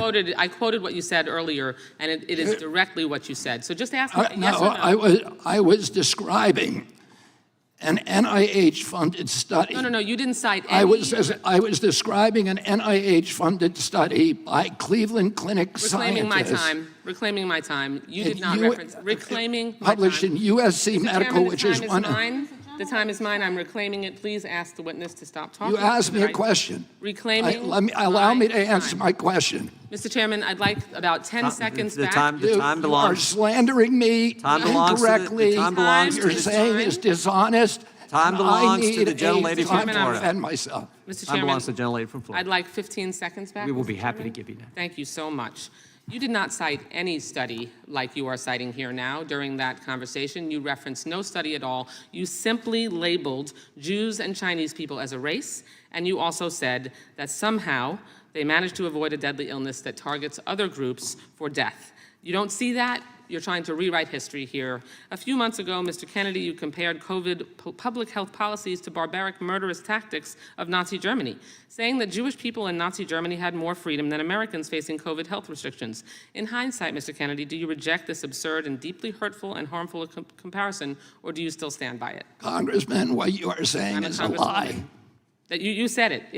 I did not. I never contained. Okay. I never, ever Mr. Chairman, I'm compared happy to COVID answer into the record when Mr. countermeasures. Kennedy said that. I reclaim my time. In discussing COVID public health measures, you made light of the genocide against Jewish people by saying, and I quote, even Hitler's Germany, you could cross the Alps to Switzerland, you could hide in an attic like Anne Frank did. Mr. Kennedy, do you think it was easy for Jewish people to escape systematic slaughter of Nazis, yes or no? Absolutely not. Okay, good. Mr. Kennedy, do you think it was just as hard to wear a mask during COVID as it was to hide under floorboards or false walls so you weren't murdered or dragged to a concentration camp? Yes or no? Excuse me? That's a question, yes or no? I didn't hear your question. Okay. I said, do you think it was just as hard to wear a mask during COVID as it was to hide under floorboards or false walls so you weren't murdered or dragged to a concentration camp? Of course not. That's Okay. ridiculous. But that's a comparison that you made. I did Mr. not Kennedy, make that comparison. Were the measures taken to contain the spread and fatalities related to COVID in any way at all comparable to the murder of 6 million Jews, yes or no? Absolutely not. Okay. Let's be very clear here. There's no legitimate comparison to the Holocaust. It doesn't matter if you're talking about AI, vaccine mandates, or anything else. There is no comparison. And if this were a slip of the tongue, Mr. Kennedy, or a one-off comment, we would all move on. But there's a deeply disturbing pattern. In 2015, you apologized to all those, quote, whom I offended by my use of the word Holocaust to describe the autism epidemic. When discussing efforts to encourage others to get vaccinated for COVID-19, you said Nazis did that in the camps in World War II. They tested vaccines on gypsies and Jews. That was a quote. Like before, you apologized for invoking the Holocaust, saying, quote, to the extent my remarks caused hurt, I am truly and deeply sorry. These are not real statements of contrition or remorse. They are passive-aggressive non-apologies that blame the listener for reacting to the lie you just spread. I'm deeply saddened that this is a conversation we're having today. I have deep respect for what Mr. Kennedy's family did and still does to make life better for all Americans. But what you are doing now, Mr. Kennedy, and the forces you aligned yourself are reckless, dangerous, and disturbing by echoing dangerous claims such as, quote, Jews don't really suffer as much as we do, which you said. Your rhetoric creates a climate of mistrust, antagonism, and even hatred or violence against Jewish people. My own children have been the targets of brutal anti-Semitism on social media. You fan those flames and jeopardize their safety. You've marginalized other groups too, like Asian Americans and the LGBTQ+ community. And worse, you don't seem to care or brush it all off to misquotes and misunderstanding. Frankly, it's disgusting. Thank you for your indulgence, Mr. Chairman. I yield back the balance. Mr. Chairman, I have unanimous consent The request. gentleman from Kentucky is recognized for UC. I ask unanimous consent to introduce into the record a study that Mr. Kennedy just referenced, new insights into genetic susceptibility of COVID-19. The main body said that they investigated genetic susceptibility to COVID-19 by examining DNA polymorphism in ACE2 and TMPRSS2. Those are receptors for COVID in 81,000 human genomes, and they found unique genetic susceptibility across different populations.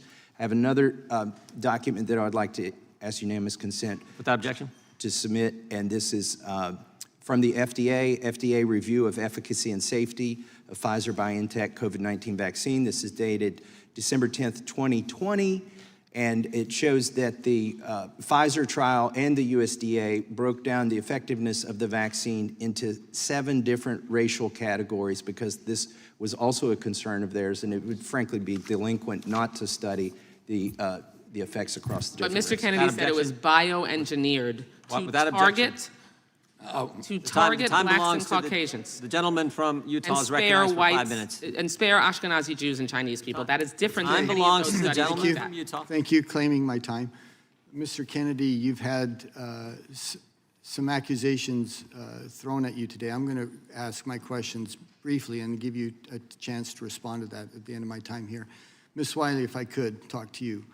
And I know maybe you're busy, with something else there, but do you trust the government to determine what facts and views the American people should be exposed to? I trust that we have a process whereby we can interrogate what we hear and learn from the government, but certainly I expect the government to share facts and information. That wasn't my question. I didn't say share facts and information. I said, do you trust the government to determine what facts and views the American people should be exposed to and which ones they should not? Well, I think I'm struggling with the question because that is not the facts of the case in Missouri. Simple in question. Missouri versus I'm not talking about Biden, Missouri. I'm not talking which about is Missouri. what I was Hey. I'm not talking about Missouri. This is a very simple question. Do you trust the government to determine what facts and views the American people are exposed to? I am not aware of any action of the government Okay, that I'm gonna tells the take that- American public what facts they should be exposed to. You're not aware of that? No, I am not. Oh my gosh, where have you lived for the last 3 years? In the United States of America. Let me tell you, let me ask you, China suppresses free speech. Is that a good thing? No, of course not. Iran, mullahs there suppress free speech. Is that a good thing? No, of course Vladimir Putin suppresses. Is that a good thing? not. No, we all So agree can we should not suppress free speech. we agree then that the government government leaders should not suppress free speech? Do we agree with that? That's a different question. Yes, it is unconstitutional How for the is it government a to pass laws that would abridge free speech. That's the First or Amendment. not pass laws, but to create pressure that would suppress free speech. Vladimir Putin doesn't pass a law. Yes. He exerts his force and influence to suppress free speech. Yes, the case law says that the government cannot coerce private entities. And we agree that's a bad idea, don't we? Yes, and I would absolutely agree when We Donald agree Trump, then the government when Donald shouldn't- Trump wait, threatened social media companies Hang on, with hang on, federal hang on, regulation hang on. shutdown, that was coercion. That's not my question. Oh, I know, but I think it was consistent to show Here's that we here's my agree. question for you. We agree the government shouldn't be responsible for restricting views that the American people are exposed to. We agree on that, right? You wouldn't answer it at first, Oh, but that's- it's clear that you do agree with that. That's a Because when- different question. Okay, so to my question, do you agree with it or not? I agree that the government should not violate our Constitution. Do you agree with my question? Your question is Should the government whether or not determine, the this is so simple. No, it is not so simple. No, I'm going to ask it because- one time, and it is so simple. A seventh grader could understand this question. Should the government be responsible for the views and the facts that the American people are exposed to? The problem I have is that I don't Okay, I'm know gonna of say any that- I'm facts gonna in say which that the you're unable government to- tells us I'm what going to to say that believe. you're unable to answer a question, which for me is fairly shocking as an American citizen. Let me ask you now then, having concluded that you're unaware of suppression of free speech in the last several years, what about, for That's not example, actually what I said, but thank you. do you think it was appropriate for the FBI to pressure private companies to censor and take down posts that the government disagreed with? Was that appropriate? I'll give you an example that you were unaware of. I'm glad you're aware of it now. Was that appropriate for the government to do that? Sir, the only thing that is appropriate for the government to do is what it is lawfully allowed to do both under the Constitution and the laws of this country, Which is? which is to conduct its criminal investigations appropriately to our laws and to our policy. So they didn't have the ability then to go to these private companies and to say they can't There are allow these views to there are instances in which, in order to protect the integrity of a criminal prosecution, they may ask Sometimes news agencies and others Certainly agree with withhold. that. Was that the case Yeah. here? Was there any criminal prosecutions involved with these cases? Not that I'm There were aware of. criminal investigations are not prosecutions. Okay, criminal And also investigations? the integrity of criminal. Were there any criminal investigations regarding these examples? Which examples are those, sir? For example, anything regarding the Hunter Biden laptop? Well, there are lots of things that have been said in public media about Hunter Biden's laptop. There was a criminal investigation, in fact, a plea in that case. Does it bother you that 51 former intelligence officials made a determination that the Hunter Biden laptop was Russian disinformation, which they admit, by the way, they had no evidence at all that that was true. Zero evidence that that was true. Does that bother you they did that? What bothers me tremendously is that while there are a lot of things we should be talking about with regard to whether or not the government at times exceeds its authority, that includes whether or not government exceeds its authority when it tries to censor or interfere with research or research institutions, where any White House official, such as Donald Trump, actually threatens the full power of the federal government, including the threat to shut down social media because they put a fact-check label on a tweet. Expired. Mr. Chairman, I have a unanimous consent request. Gentlelady from New York is recognized. I'd like to submit for the record TIP Insights, a New Jersey-based Institute of Policy and Politics poll conducted of over 1,000 adults between August 2nd, August 4th of 2022 showed that 8 in 10 voters, if they were made aware of the Biden laptop, that would have been determinative in changing the outcome of the election. It also demonstrates that 61% of Democrats, including this poll, would have changed their vote. Submitted for the record. Without objection, thank you. The gentleman from Virginia is recognized for 5 minutes. Thank you, Mr. Chairman. I've been in this Congress 15 years, and I never thought we'd descend to this level of Orwellian dystopia.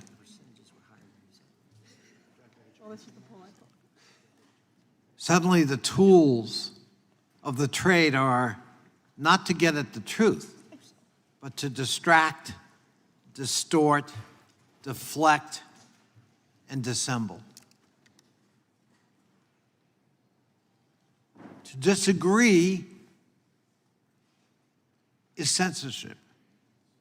To try to correct the facts is to infringe on my right of free speech. Of course, it only works one way. The name of Dr. Fauci has been invoked.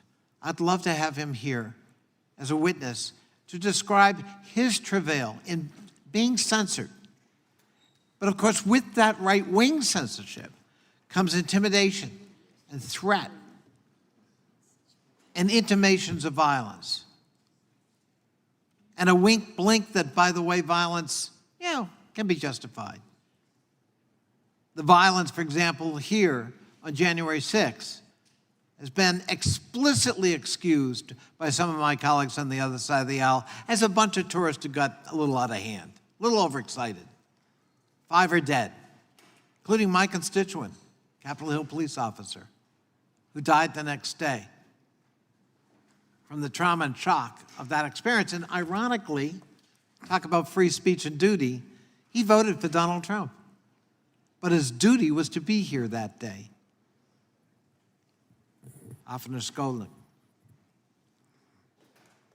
And somehow, my freedom to harm with the words I use is considered further evidence of censorship. But we know words have power. And that's why we take care with the words we use.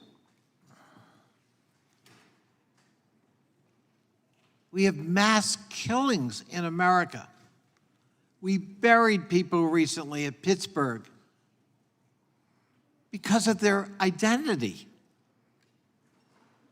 Hate speech has consequences. Distortion of the truth has consequences. It's not censorship to try to correct that record. Vaccination denial would have cost millions of more lives in America. 1.1 million fellow Americans are dead today because of the pandemic. And millions are saved because of a vaccine that was developed in record time, and we ought to be celebrating that, not caviling about it. Protective measures were taken to take down disinformation about vaccines and about the nature of the virus and about protective measures we could take, including masks, including social distancing. It was not big brother government trying to exercise its will on an innocent population. It was public health measures to protect lives. Again, something should be celebrated. But no, there's an opportunity to have a conspiracy theory here. There's an opportunity to make political points. And no matter what you may think, Mr. Kennedy, and I revere your name, you're not here to propound your case for censorship. You are here for cynical reasons to be used politically by that side of the aisle to embarrass the current president of the United States, and you're an enabler in that effort today. And it brings shame on a storied name that I revere. I began my political interest with your father, and it makes me profoundly sad to see where we have descended today in this hearing. I yield the balance of my time to Mr. Goldman.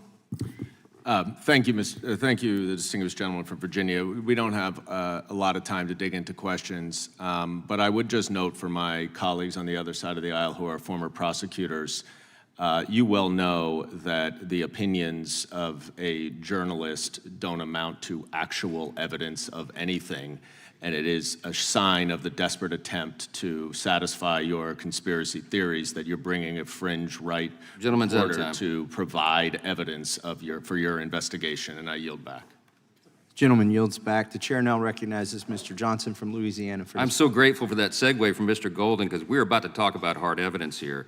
It's really ironic this hearing is covering the left's censorship of opposing viewpoints, and you've all seen it on display all day long. They've been doing exactly that. They've been trying to bully and defame our witnesses and try to cover up their opinions. They actually began the hearing with a motion to prevent them from testifying. You can't make this stuff up. It's on broad display for everybody. They did the same thing yesterday in the hearing with the IRS whistleblowers. You know why? Because the Democrats are panicked right now. They're panicked because it's impossible to cover up the inescapable conclusions of the last few weeks. Let me give you two of them. First, one, the hard evidence, Mr. Goldman and everybody else, now proves that the Biden family is hopelessly corrupt and has apparently engaged in a long pattern of extortion, bribery, influence peddling, and tax fraud, and staggering abuses of power. And number two, we're highlighting here today that we now know that a growing list of the most important executive branch agencies of the Biden administration are in on it. They've also been corrupted. They've been weaponized to help cover all this up, the first family's crimes. When we summarize all this stuff, it sounds like a premise of a dystopian novel or something, but it's actually happening right now on our watch. This is not conspiracy theories, this is evidence. Our hearing today is to put a spotlight on one more of these incredible avenues of unprecedented corruption and government cover-up. And here again, a federal court has just affirmed all that hard evidence. It proves that the White House, the Department of Justice, and the FBI, among other agencies, threatened and coerced the social media platforms to censor and suppress disfavored viewpoints and conservatives' social media posts online. I'm grateful we have with us today two individuals, Mr. Kennedy and Ms. Harris, who were directly impacted by that censorship, and the third, Mr. Sauer, who we're about to speak with, serving as lead counsel in the landmark lawsuit against the federal government on this issue. Let's talk facts. The American people are not aware of the magnitude of this case, Mr. Sauer, and its profound implications, because most of the mainstream media is in on it too, and they're trying to bury the story. In brief, in May of last year, the attorneys general of my state, Louisiana, and the state of Missouri filed suit in U.S. District Court of the Western District of Louisiana. This blatant censorship. They went after the blatant censorship by the Biden White House in 9 of its federal agencies. 2 weeks ago on Independence Day, the district court issued a truly extraordinary 155-page court opinion, a ruling granting the plaintiff's request for preliminary injunction. Mr. Sauer, you're lead counsel in that litigation. You referenced some in your opening statement, but let's do it again here because they don't seem to be paying attention. Can you give a summary again of some of the key components of that opinion and the basis for it? I know you mentioned there were 82 pages of detailed factual findings, right? That is correct. 82 pages, 577 citations of the record evidence. That evidence is drawn from about 20,000 pages of the government's own communications with social media platforms and 6 full-length depositions of senior federal officials with firsthand knowledge of federal censorship practices. It's absolutely staggering. And now they've tried to bury this and say, well, the Fifth Circuit entered a temporary administrative stay. They granted an expedited briefing and oral argument, however, for August 10th. What's the impact of that? Isn't that routine practice in the Fifth Circuit? That's a direct quote from the recent Fifth Circuit decision, N. Ray Abbott, which is cited in my written testimony. It's legally incorrect, clearly legally incorrect to describe them as vacating the injunction, which has happened multiple times today. They either don't know the law or, I don't know, they're trying to obscure the facts. That's a theme around here. The White House and the fellow Democrats disputed almost none of the factual findings in the court. Isn't that right? So far, we've had 2 emergency stay motions from the Department of Justice, one in the district court, one in the Court of Appeals. And what really struck me in reading those is they just don't dispute those 82 pages of factual findings. Almost none of them are directly disputed in what they've filed so far. So at the very beginning of this lengthy opinion, the court explains the staggering scope of the government censorship uncovered here. At page 2, the court explains, quote, if the allegations made by the plaintiffs are true, the present case arguably involves the most massive attack on free speech in United States history. The court called it dystopian, Orwellian.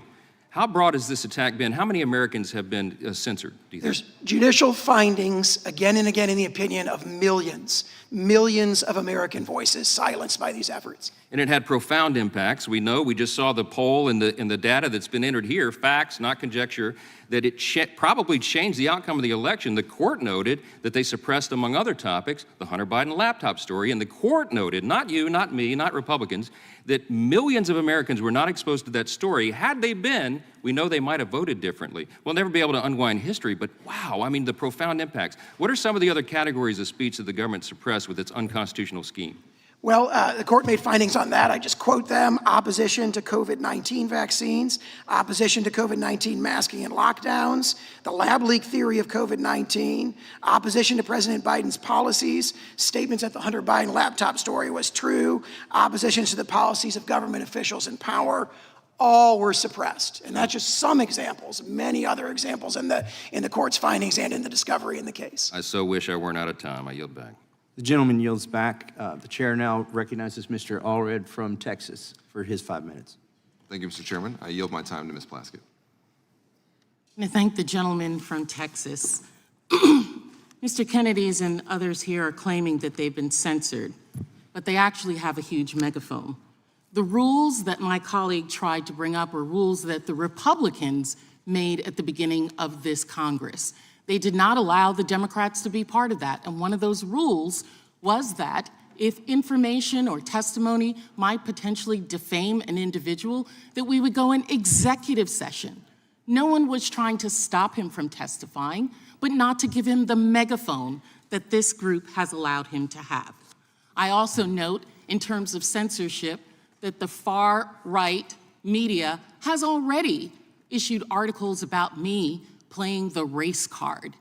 The race card is something that's often used against Black people for bringing up when they see race hatred being propagated against them. And it's a means to try and keep us quiet and keep us in our place. Oh, you're playing the race card by bringing up what is obvious in our lives, what is obviously happening, race. And so you can keep saying I'm race baiting and try and censor me, but I'm going to continue to tell the truth. I want to be abundantly clear about what else is happening in this room. The MAGA Republicans are trying to scare social media companies into not taking down blatantly false information in the lead up to our 2024 presidential election. Chair Jordan knows, as we do, that when conspiracy theories succeed, so does Donald Trump. Russia interfered in our 2016 election, they attempted in our 2020, and they're going to try to interfere in the 2024 presidential election. We note that Russian trolls sought to suppress the Black vote by unleashing a torrent of social media posts designed to stoke racial tensions and spread incorrect voting information. In 2021, our national intelligence agencies found that proactive information sharing between the government and social media companies facilitated the expeditious review and, in many cases, removal of social media accounts covertly operated by Russia and Iran. Ms. Wiley, if the government is not able to proactively share information with social media companies in 2024, what is likely to have be the ramifications? And I'd ask that you make your answer as succinct as possible because there's a lot of information I need. I will just quote one thing. Mr. Prigozhin, who's been in the news of late, actually said explicitly and openly that they would continue to try to spread mis and disinformation into the United States and interfere with our elections. Thank you.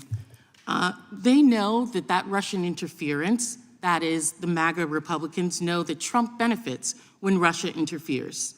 The super PAC that supports, the same super PAC that supports Mr. Kennedy and has raised significant funds on his behalf is run by a man named Jason Bowles.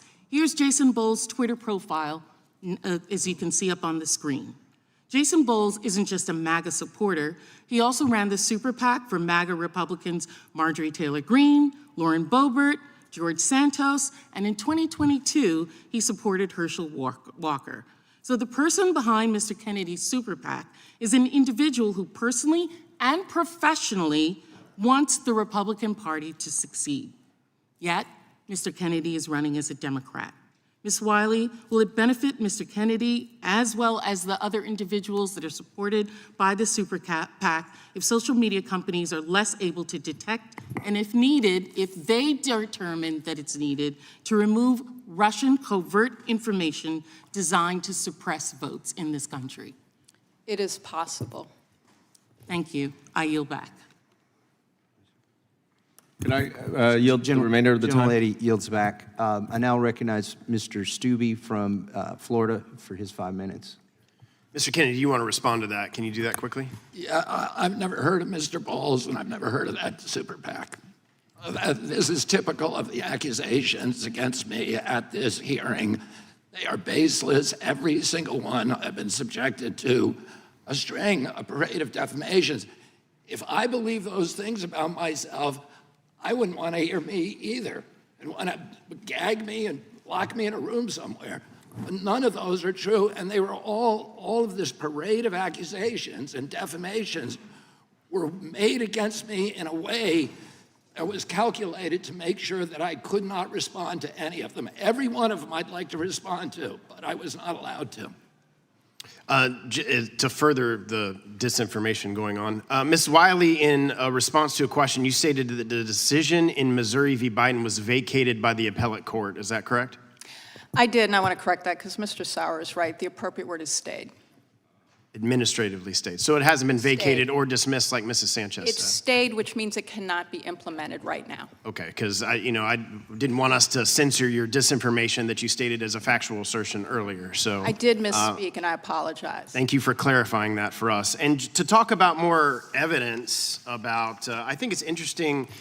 There's a lot in this opinion, and I have limited time, but I think illustrating some of the actions that the Biden administration took to censor speech is very important. I'm going to read specifically from the opinion.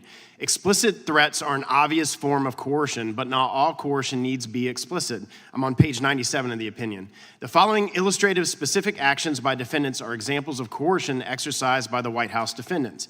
A, cannot stress the degree to which this needs to be resolved immediately. Please remove this count immediately. Sounds like a directive from the White House to me to social media companies. Accuse Facebook of causing political violence by failing to censor false COVID-19 claims. F, this is exactly why I want to know what reduction actually looks like.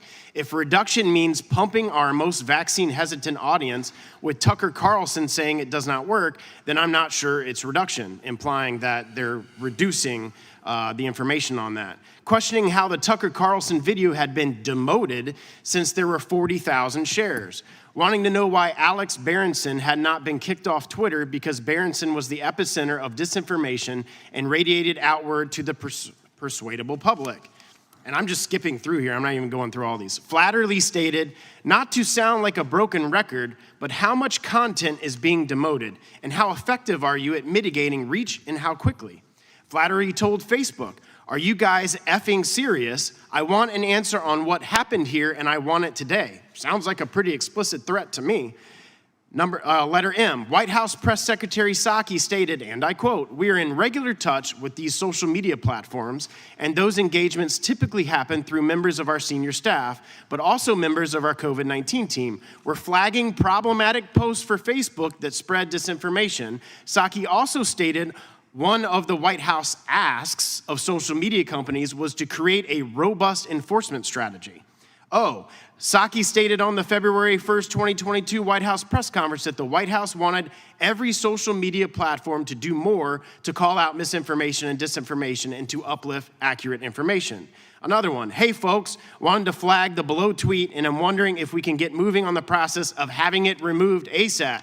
Sounds like a pretty explicit demand from the White House to me. Again, quoting the opinion. These actions are just a few examples of the unrelenting pressure the defendants exerted against social media companies. This court finds the above examples demonstrate that plaintiffs can likely prove the White House defendants engaged in coercion to induce social media companies to suppress free speech. Mr. Sauer, in the limited time that I have, can you just comment further on, these are just some of the highlights that are in the opinion, and illustrate to us all of the evidence of the White House censoring the American public and working with social media companies to accomplish that? It's very telling that the judicial findings are quite specific on the specific threats. So there's several ways you can violate the First Amendment if you're a government official. One is coercion, one is significant encouragement, one is joint participation where you've insinuated yourselves into private decision-making. The court found all of those present here.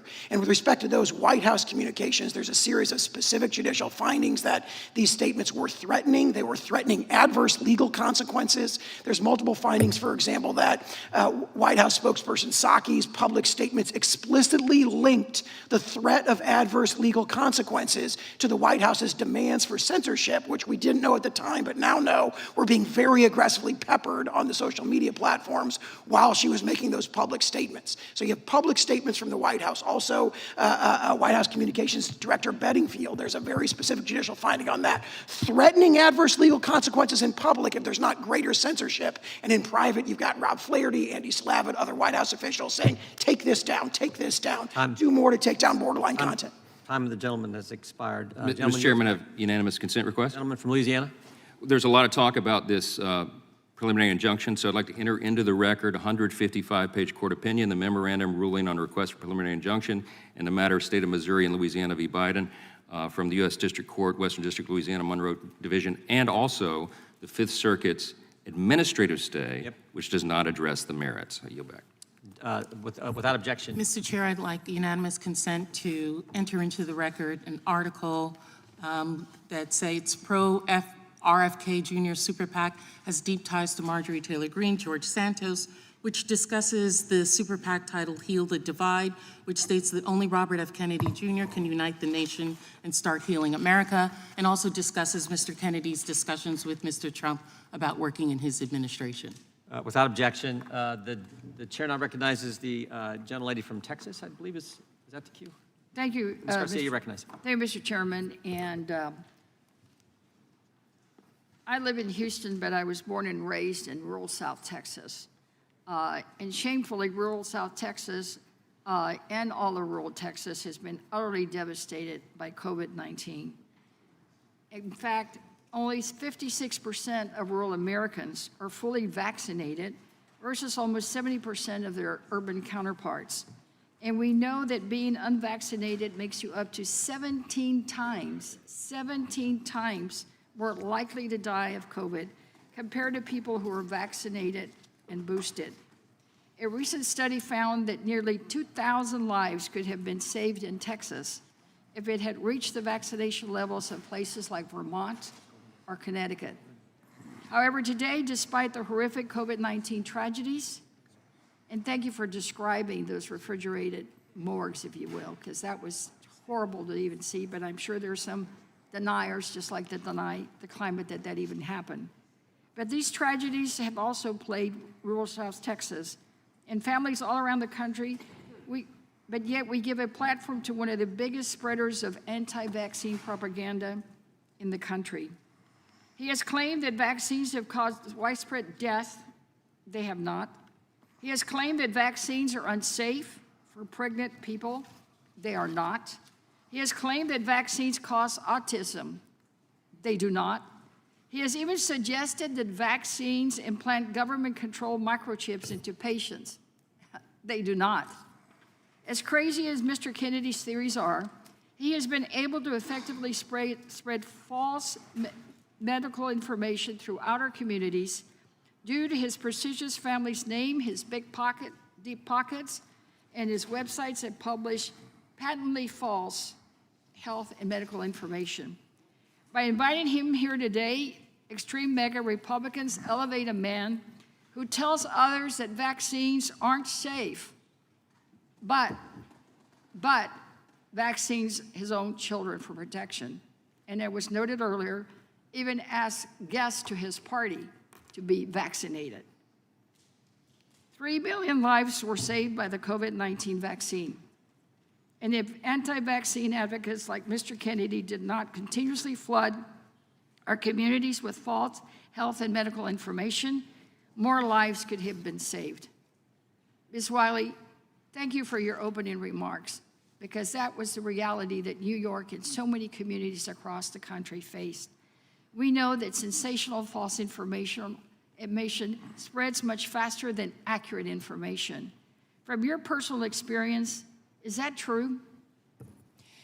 It is true, and actually one of the ways that the social media companies, which are the places where the rules are determined, and I think it's important when we keep talking about censorship that they have the power and the legal right to decide what content is on their site, and we're talking about their policies here and their enforcement or failure to enforce them.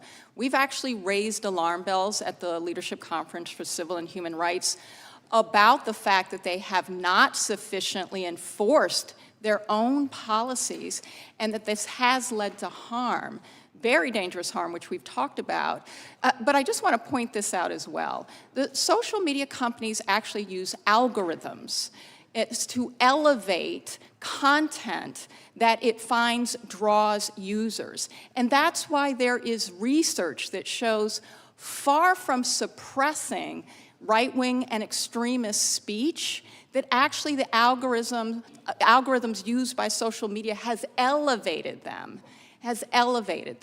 And that's true from the New York Stern School that has a study out from 2021. That testimony, I think, has occurred in Congress. But even Twitter's own analytics shows that it has elevated conservative speech, which, by the way, that shows, and that research shows that while we're sitting here talking about this as if there is somehow a targeting of viewpoint, it's actually been about targeting whether or not the content is consistent with the policies of the platforms that they themselves set. So this hearing really is literally putting even more lives at risk for elevating all these, what I think are crazy theories, because as long as all these anti-vaccine theories continue to spread, it makes people not only question the vaccine, but other vaccines. Would you agree?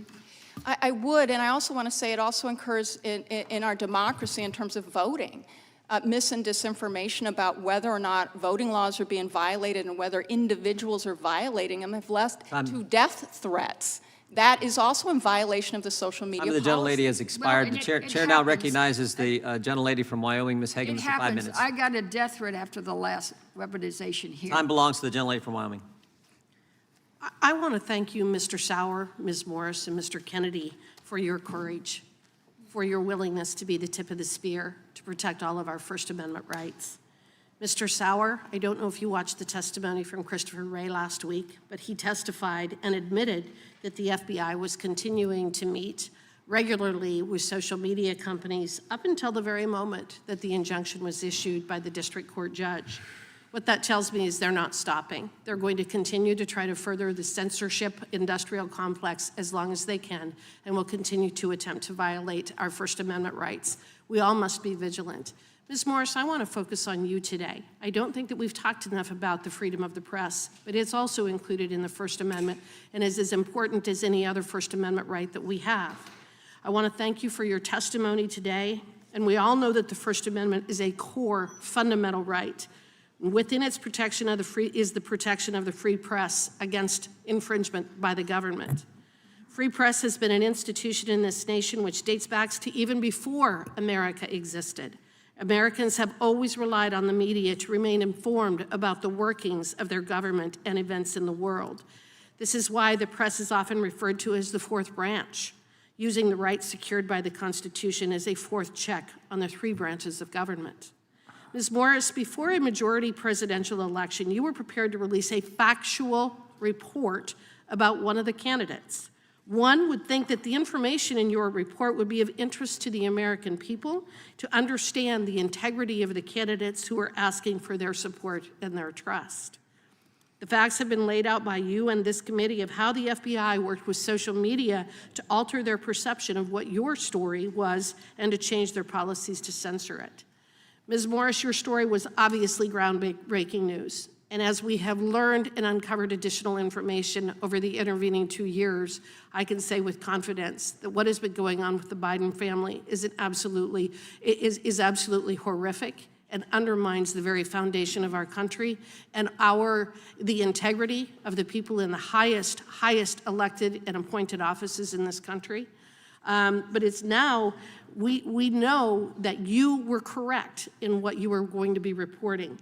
Has there been any estimates, or do you have any general idea of how many people were denied access to your story because of the government censorship? So there are polls about that. The MRC, Media Research Center, did a poll about, it said 45% of Biden voters were not aware of the story. But I think it also is an impossible question to answer, because the thing about the censorship was not only that it was deleted or whatever from Twitter, but also it casted an aspersion on the reporting, on me, that was literally made up. It was made up. And there is a subset of this country where, despite the New York Times, the Washington Post, literally fill in the blank, liberal news legacy outlet that they all trust, they just reflexively think laptop from hell, fake, Russia, whatever. And so the effect of that can't be measured, because these people who are spies, who the country looks at as the ultimate authority of truth, came out and said that this was, there was something wrong with it, so you can't measure the impact of that. And so going back to the legacy media, the Oversight Committee had a very explosive hearing yesterday with whistleblowers from the IRS. Some of our legacy media outlets did not cover the hearing, but they did talk about Taco Tuesday, and they talked about other things that seemed to be of great interest to them, but not the fact that we are uncovering an enormous amount of corruption at the very highest levels in our government. While you didn't know about the FBI's efforts at the time, I would assume that between the Twitter files and what we've uncovered in the Missouri versus Biden case, you now know the role that the FBI played in censoring your work. Do you think the FBI tried to ensure that the American people didn't hear the story in order to change the outcome of the election in 2020? I don't know how to answer that question, because I'm not in their head. I don't know, the reason why. I don't have a head count of how many Biden voters work at the FBI. I can't assign a motive to them. I can just tell you what happened and what we've learned in the 2 years since this blatant, in-your-face censorship event. But we do know that the American public were not told the truth about the Hunter Biden laptop and Joe Biden's involvement with his dealings, foreign dealings. Well, that's it, and that's what pertains to my work and my experience. Thank you. Gentlelady yields back. The gentleman from...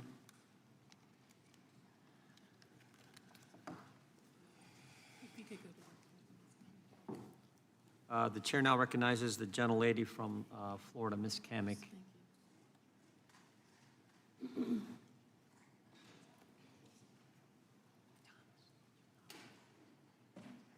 My microphone is broken.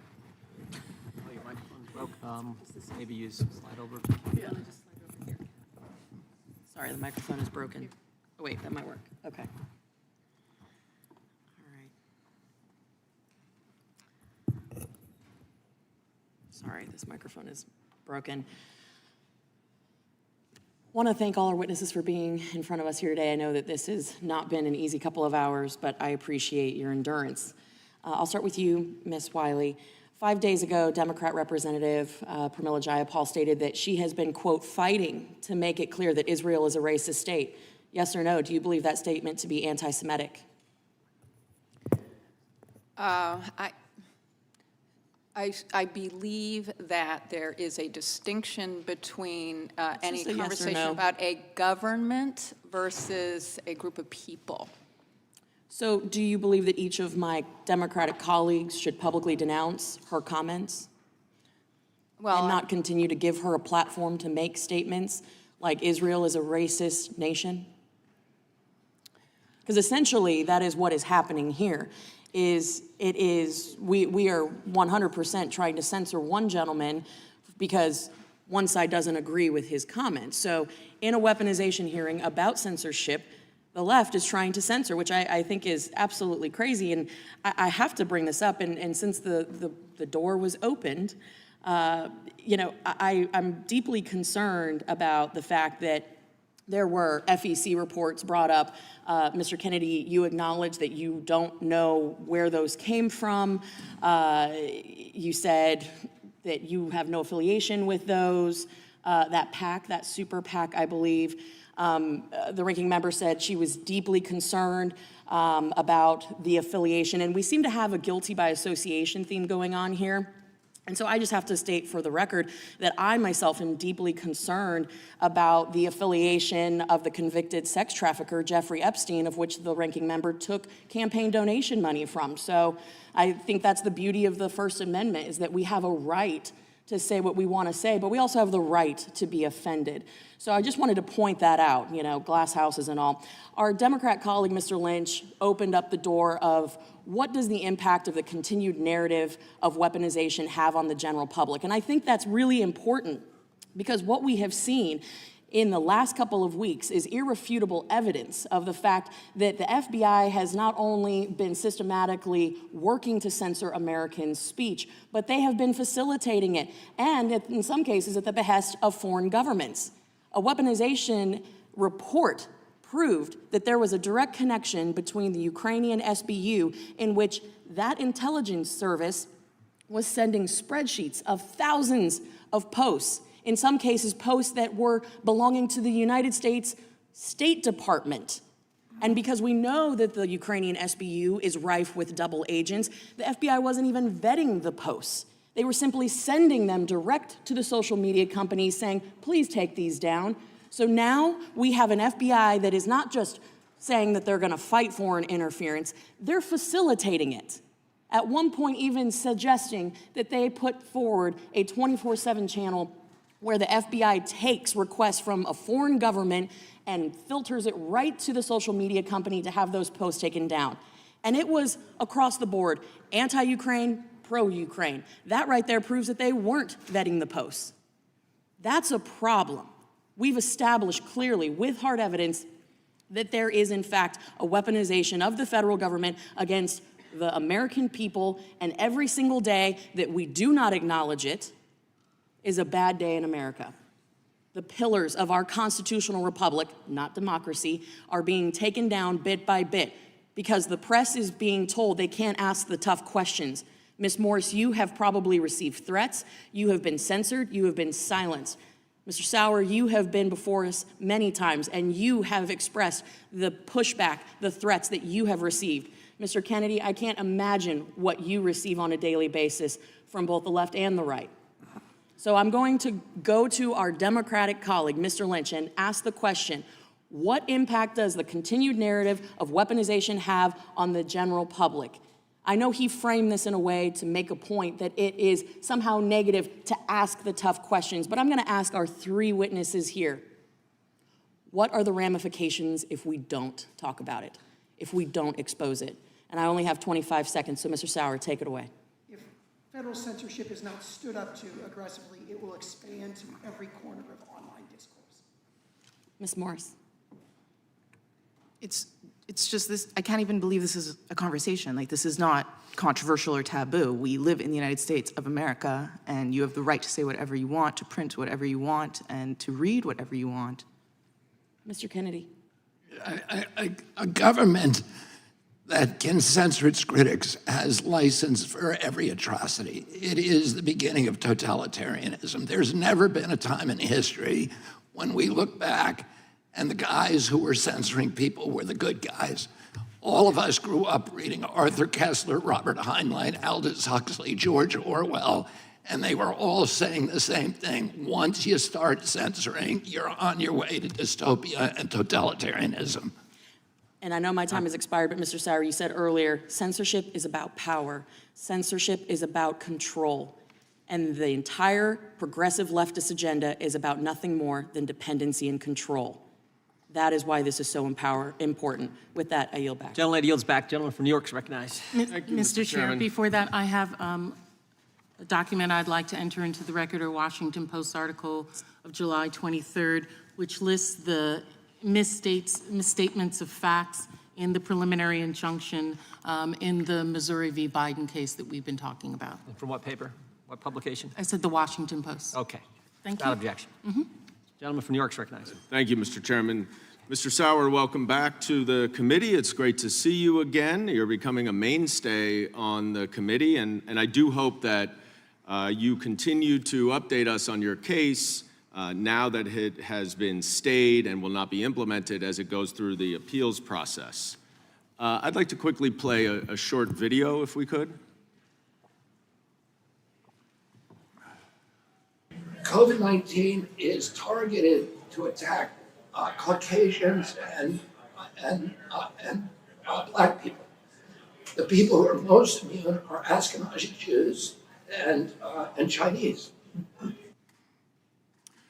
Mr. Kennedy, I have a simple question for you as an early victim of COVID. I actually got it March 10th, 2020. And my question to you is whether you think I should be worried about my genetics as an Ashkenazi Jew because I did contract COVID. No, not at all. And that statement that you saw there is a truncated version of a larger statement. No, I understand. You issued a clarification. Where I was describing, I understand. Hold on. I had a simple question. You're now going on. I'm reclaiming my time. Because what I really want to talk about here is evidence. Evidence, evidence, evidence. Mr. Johnson was so eager to talk about what he called the hard evidence, and yet all we heard again was him repeating allegations without identifying any evidence. You can repeat all of these allegations as much as you want, but it doesn't make them true. Well, gentlemen, you are not witnesses. I don't have enough time, unfortunately. You are not witnesses to any of this conduct, and just because you say it over and over, it doesn't make it so. And if we're talking about censorship here, which I believe is presumably the reason why Mr. Kennedy is here, the tweet that you've identified was never taken down. Whatever the government may have tried to do, and I don't agree that it tried to do what you said it did, it wasn't taken down. So how can the government actually censor anyone if there's enough freedom within the companies they're talking to that they reject whatever request that the government makes? I want to focus now, Ms. Morris, on the laptop. There's been a lot of talk about the laptop being real, and that is true. There was a laptop, it's a computer, keyboard, screen, it is real, but you never got a laptop before you wrote that story, did you? That's correct. You got a hard drive. Hard drive. And you received that hard drive from Rudy Giuliani, right? Yep. Who had been openly associating with an agent of Russian intelligence in the months leading up to your story. You agree with that, right? I guess. Now, did you do a forensic examination of that hard drive before you printed your story? We had tech people in the Post looking at it, yes. That's a forensic analysis? No, not. I highly doubt the New York Post has the ability to do a forensic analysis of a hard drive. Okay. Ms. Morris, were you the primary drafter of this article? Yes. Bruce Golding was not the primary author? No. Drafter? No. Did he help with the article? Yes. And then isn't it true that he decided to withdraw his name from the byline because of concerns that he had? I wasn't involved with that. Well, isn't it true, whether you were involved in it or not? I don't know the details. But he did withdraw his name from the byline. His name was not published. Right. Well, I'd like to introduce for the record an article in the New York Times that says, the first line is, New York Post front page article about Hunter Biden was written mostly by a staff reporter who refused to put his name on it, two Post employees said. Now, I would note, you also said that this article was determinative of the election, but there was a pause for 24 hours, and there was a tremendous controversy. And there is no doubt that this article received far more attention because of the controversy than it would if it had ever been published without any controversy. And it is odd to hear my colleagues and Ms. Morris talk about their somehow expert knowledge about whether it affected the election, because we're not hearing a lot about Jim Comey, although one of my colleagues did say that he interfered in the 2016 election, and that is correct. He interfered on behalf of Donald Trump against Hillary Clinton by unnecessarily announcing an investigation 6 days before. The majority would like us to believe that there's some broad government conspiracy, but in reality, this government is playing by the book. That is why Joe Biden's Justice Department has allowed a Trump-appointed U.S. attorney to continue his investigation of the president's son, which is in direct contrast to what the former president did by weaponizing the Justice Department. And I yield back. Gentleman yields back. The chair now recognizes himself. Hard evidence. Mr. Johnson said that we're not only witnesses to censorship, we were victims. The Republican website on the House Judiciary Committee posted this story, and it was limited where it could go. You got to. They exercise censorship of the House Judiciary Republican account, for goodness sake. Ms. Wiley, you were a lawyer for the ACLU? I was. Mr. Kennedy, I remember when the ACLU defended they were the champions of the First Amendment. You remember that? You remember that, ACLU? I remember when the ACLU represented Nazis who they were appalled by. Appalled, disgusted by, and yet they would defend the crazy things they said, right? That's how much the First Amendment meant to them, right? Exactly. I want to go back to where Mr. Stubbe was. I want to talk about this hard evidence that Mr. Goldman says doesn't exist. I want to read from the facts. This is what the White House was saying. I want to go to just 3 statements. One, cannot stress this is statements from the Biden White House to social media, cannot stress the degree to which this needs to be resolved immediately. Please remove this account immediately. Same kind of thing they put on yours, remove ASAP. But here's the better one. Here's the better one. Mr. Flaherty, who ran this COVID operation misinformation concept at the White House, Mr. Flaherty said this, not to sound like a broken record, how much content is being demoted and how effective are you at mitigating reach and how quickly? And we should just translate that because this is real simple. How much censorship are you doing How much censorship are you doing and how quickly are you doing it? But I think the kicker is what Jen Psaki, the press secretary, said back in 2021. Look at this. Now think about this. The press secretary, we're talking about the White House, considered the center of freedom on the planet. The press secretary in the press room says this: we are in regular touch with these social media platforms, and those engagements typically happen through members of our senior staff, but also members of our COVID-19 team. We're flagging problematic posts for Facebook that spread disinformation, their definition, of course. Psaki also stated one of the White House asks was of social media companies to create a robust enforcement strategy. So you got the press secretary in the press room in the White House saying we're going to limit the press. Now that is frightening. That is frightening. And Ms. Wiley from the ACLU, lawyer with the ACLU, thinks that's somehow appropriate. We know it's not. And their number one target, Mr. Kennedy, was you, a Democrat, their primary opponent. I find that amazing. And I would like any thoughts you may have on, because here's the scary thing, and Dennis and I had this conversation a while back.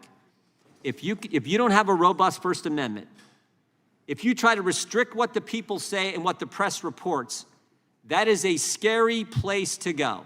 Because if you can't have debate and work out our differences, like you said in your amazing opening statement, let's work together, let's figure this out. But if you can't have that robust debate and figure things out, the alternative is scary. And that's exactly where we're headed. And I would encourage everyone to read Mr. Kennedy's written statement. I read it this morning. Amazing. He walks through the history here. That is what's at stake, and that's why what you're doing, whether we agree with what you say or not, and I disagree with what you said last week, what they played. I think a lot of people did. You've clarified it, but it's about protecting the Constitution and the First Amendment. I'll give you the last minute and a half, Mr. Kennedy. Well, you know, what I would say is that the founders of and the framers of our Constitution knew that democracy was a very inefficient system, that it had all of these built-in inefficiencies and difficulties. They said that they felt that it would give us the one thing that would give us an advantage over totalitarian systems was this capacity for the free flow of information and a complete lack of control of debate, so that ideas that would eventually mature into policies would be annealed in a furnace of debate and then rise through the marketplace of ideas rather than being dictated from above. And that's what would give the energy, the vibrancy, the vigor to democracy. When they invented this democracy, we were the first one in the modern era in 1780. By 1865, 5 other nations had imitated us. Today, it's 190 nations based upon our system. We are supposed to be the exemplary democracy, and the corner foundation stone of our system is freedom of speech. All of the other freedoms depend on it. If we lose that, not only do we lose our democracy in this country, but the entire world loses us as an example. Exactly. I couldn't have said it better. Now I recognize the gentleman from Kentucky. Mr. Chairman, I have a unanimous consent request. Gentleman, say the request. As for unanimous consent to enter the record an article by the New York Times on July the 20th, 2023, New York Post published Hunter Biden report amid newsroom doubts. Ask for unanimous consent. Without objection. Thank you. Some things amaze me. The gentleman from Kentucky is recognized, and this will be our last line of questioning. One of the immutable and undeniable tenets of immunology is natural immunity. But for 2 years, it was denied. It wasn't even just denied, it was censored. Mr. Sauer, I noticed in the court ruling, in the case that you worked on, that they said that the court said that Facebook reported to the White House that it labeled and demoted posts suggesting natural immunity to a COVID-19 infection is superior to vaccine immunity. Is that true? Was that kind of censorship going on?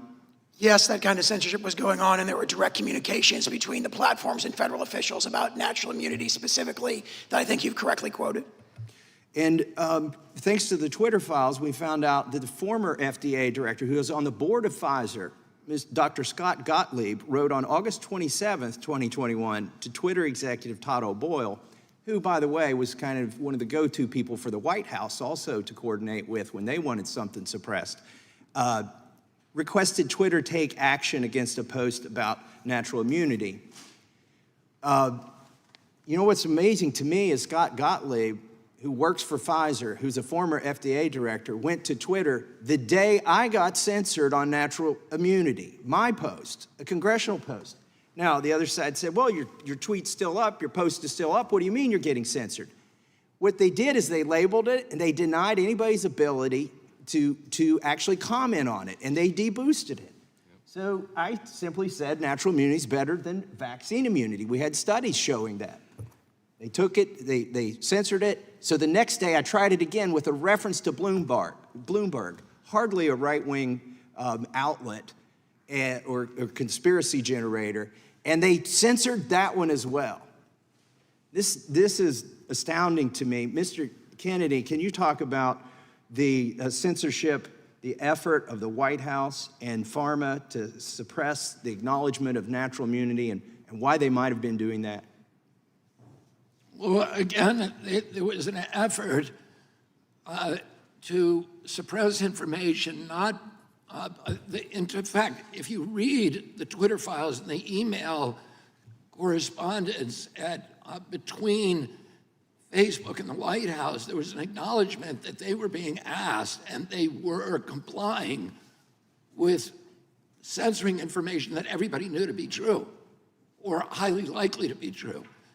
The purpose, and in fact, the term misinformation did not denote falsehood or veracity. Rather, it was a euphemism for any information that departed from government orthodoxies. And it is very dangerous. And, the congressman a minute ago said 1 million people have died because of misinformation about vaccines in this country. But in fact, our country had had one of the highest vaccination rates in the world and the worst health outcomes. We have 4.2% of the global population. We had 16% of the COVID deaths.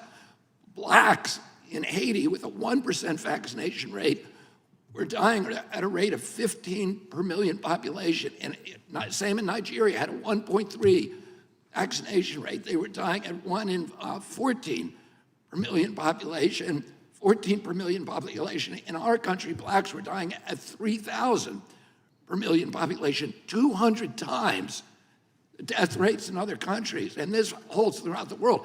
We needed information.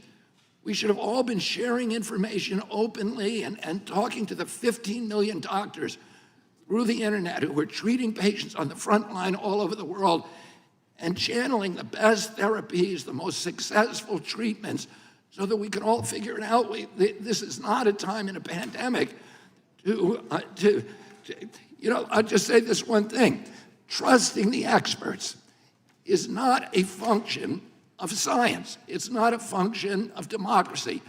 It's a function of religion and totalitarianism, and it does not make for a healthier population. Let me ask you this. You referenced your father and your uncle and the party that they were in. What has happened to your party with respect to the First Amendment? Would they recognize the position now? I think, listen, I'm a Democrat, and I believe in if you went through a checklist of all of the things that my father believed in, that he fought for, that my uncle believed in and fought for, I would check every box. I feel my party has departed from some of those core values, and one of the reasons that I want to run for president is to reclaim my party for those. But it's got to, listen, this is not a partisan issue. The First Amendment, it just seems crazy to me that anybody thinks that it's okay to censor, and there's a lot of information that I don't like. There's hateful information, but as the chairman was saying, in 1977, the ACLU went out and supported Nazis who were walking through a Jewish neighborhood in Skokie, Illinois. And they said, that's important. We hate what they're saying. We're repulsed by it. But we cannot survive as a democracy if we are not ready to die for the right for even people who are appalling to speak.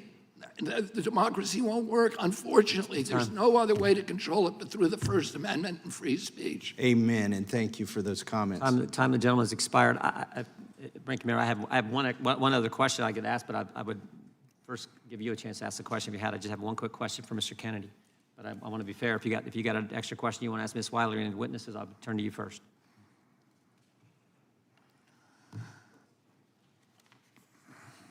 Wasn't prepared for that, so Well, if you just give me a second. I thought I was going to get 15 seconds from Mr. Massey, but we weren't able to do that. Sure. Thank you, sir. I did want to ask Ms. Wiley regarding, we had a discussion and it was brought up by one of the witnesses related to the website Gab. And if you could tell us, it seems to me that while Mr. Kennedy is here, he claims to have been censored, but in reality, his group Children's Health Defense has been allowed to say whatever they want on Gab. Can you share what Gab is? Gab is an online community that it explicitly states that it wants to create a Christian political economy, and it is a space where researchers have identified a massive influx of extremist and also explicitly anti-Semitic engagement and behavior. Not saying that's about everyone who participates, but that has been documented. And as I stated earlier, the murderer, convicted murderer in the Tree of Life massacre actually spent a lot of time on that, and it was deplatformed because it was not adhering to some of the social media policies about identifying that kind of speech. Thank you. I yield back. Gentlelady yields back. Actually, I'm going to let Mr. Johnson have our 1 minute here, but I think he wants to wait for Mr. Kennedy to. Well, I can be asking of Mr. Sauer. Okay. I'm sorry that Mr. Goldman left because we talked a lot about evidence. Isn't it true in your litigation, Missouri v. Biden, that Elvis Chan, who was one of the FBI agents in charge of the FBI online censorship program, testified under oath in the litigation, and the court noted it in the opinion, that he had a 50% success rate. In other words, when the FBI brought to the social media platforms content or posts that they said was, disfavored speech for whatever reason, 50% of it was taken down. Isn't that true? That's correct. And is there any other glaring piece of evidence that Mr. Goldman might have missed in his review of that outcome, if we've got a second or two here? There's so much evidence, I couldn't possibly summarize it all. 82 pages of factual findings, tens of thousands of pages of emails and other documents, 6 full-length depositions. And, I just quote what the U.S. Department of Justice attorney said at oral argument in front of Judge Doty on May 26. He said, "How can I be sure that this won't happen again?" And she answered, "It's not the government's position that this will never happen again." To be fair, I'm out of time. I yield back. Gentleman yields back. I want to thank our witnesses for being here today. We appreciate the work you're doing to defend the First Amendment, and thank you for just very compelling answers and compelling testimony and the work you've done and how important this is for the country. I mean, if we don't have a First Amendment, it's just, I'm frightened by where we go. May I, Mr. Chairman? You may not. You may not. I just Mr. want to Chair. respond. Mr. Chair, the time is out. We're done. I haven't adjourned the hearing, and I don't think you're the chair. Mr. Chair, Chairman's discretion. I know it's your discretion, We're going to let but Mr. Kennedy. he has had so much additional time. Well, I think everyone's had Why? additional time. and Why? Why are you doing that specifically for him? Because I we just don't want opposed to other people. I'm sure the witness, super PAC. I'm sure the on Democrat other witness will be places. as short as he possibly can. No. Are you going to allow our witness to just give another piece? No, let him address the defamatory comment that was made address- about him that's untrue. That was not defamatory. That is a legal definition that was not met. I want to acknowledge information about the super PAC that you mentioned. Go ahead. I've just been told that super PAC is connected to somebody that we have a connection to. It's not a super PAC that I've endorsed, and it's not one, as I said, that I've ever heard of. Thank the gentleman for that statement, and I thank you for your testimony. The committee is now adjourned.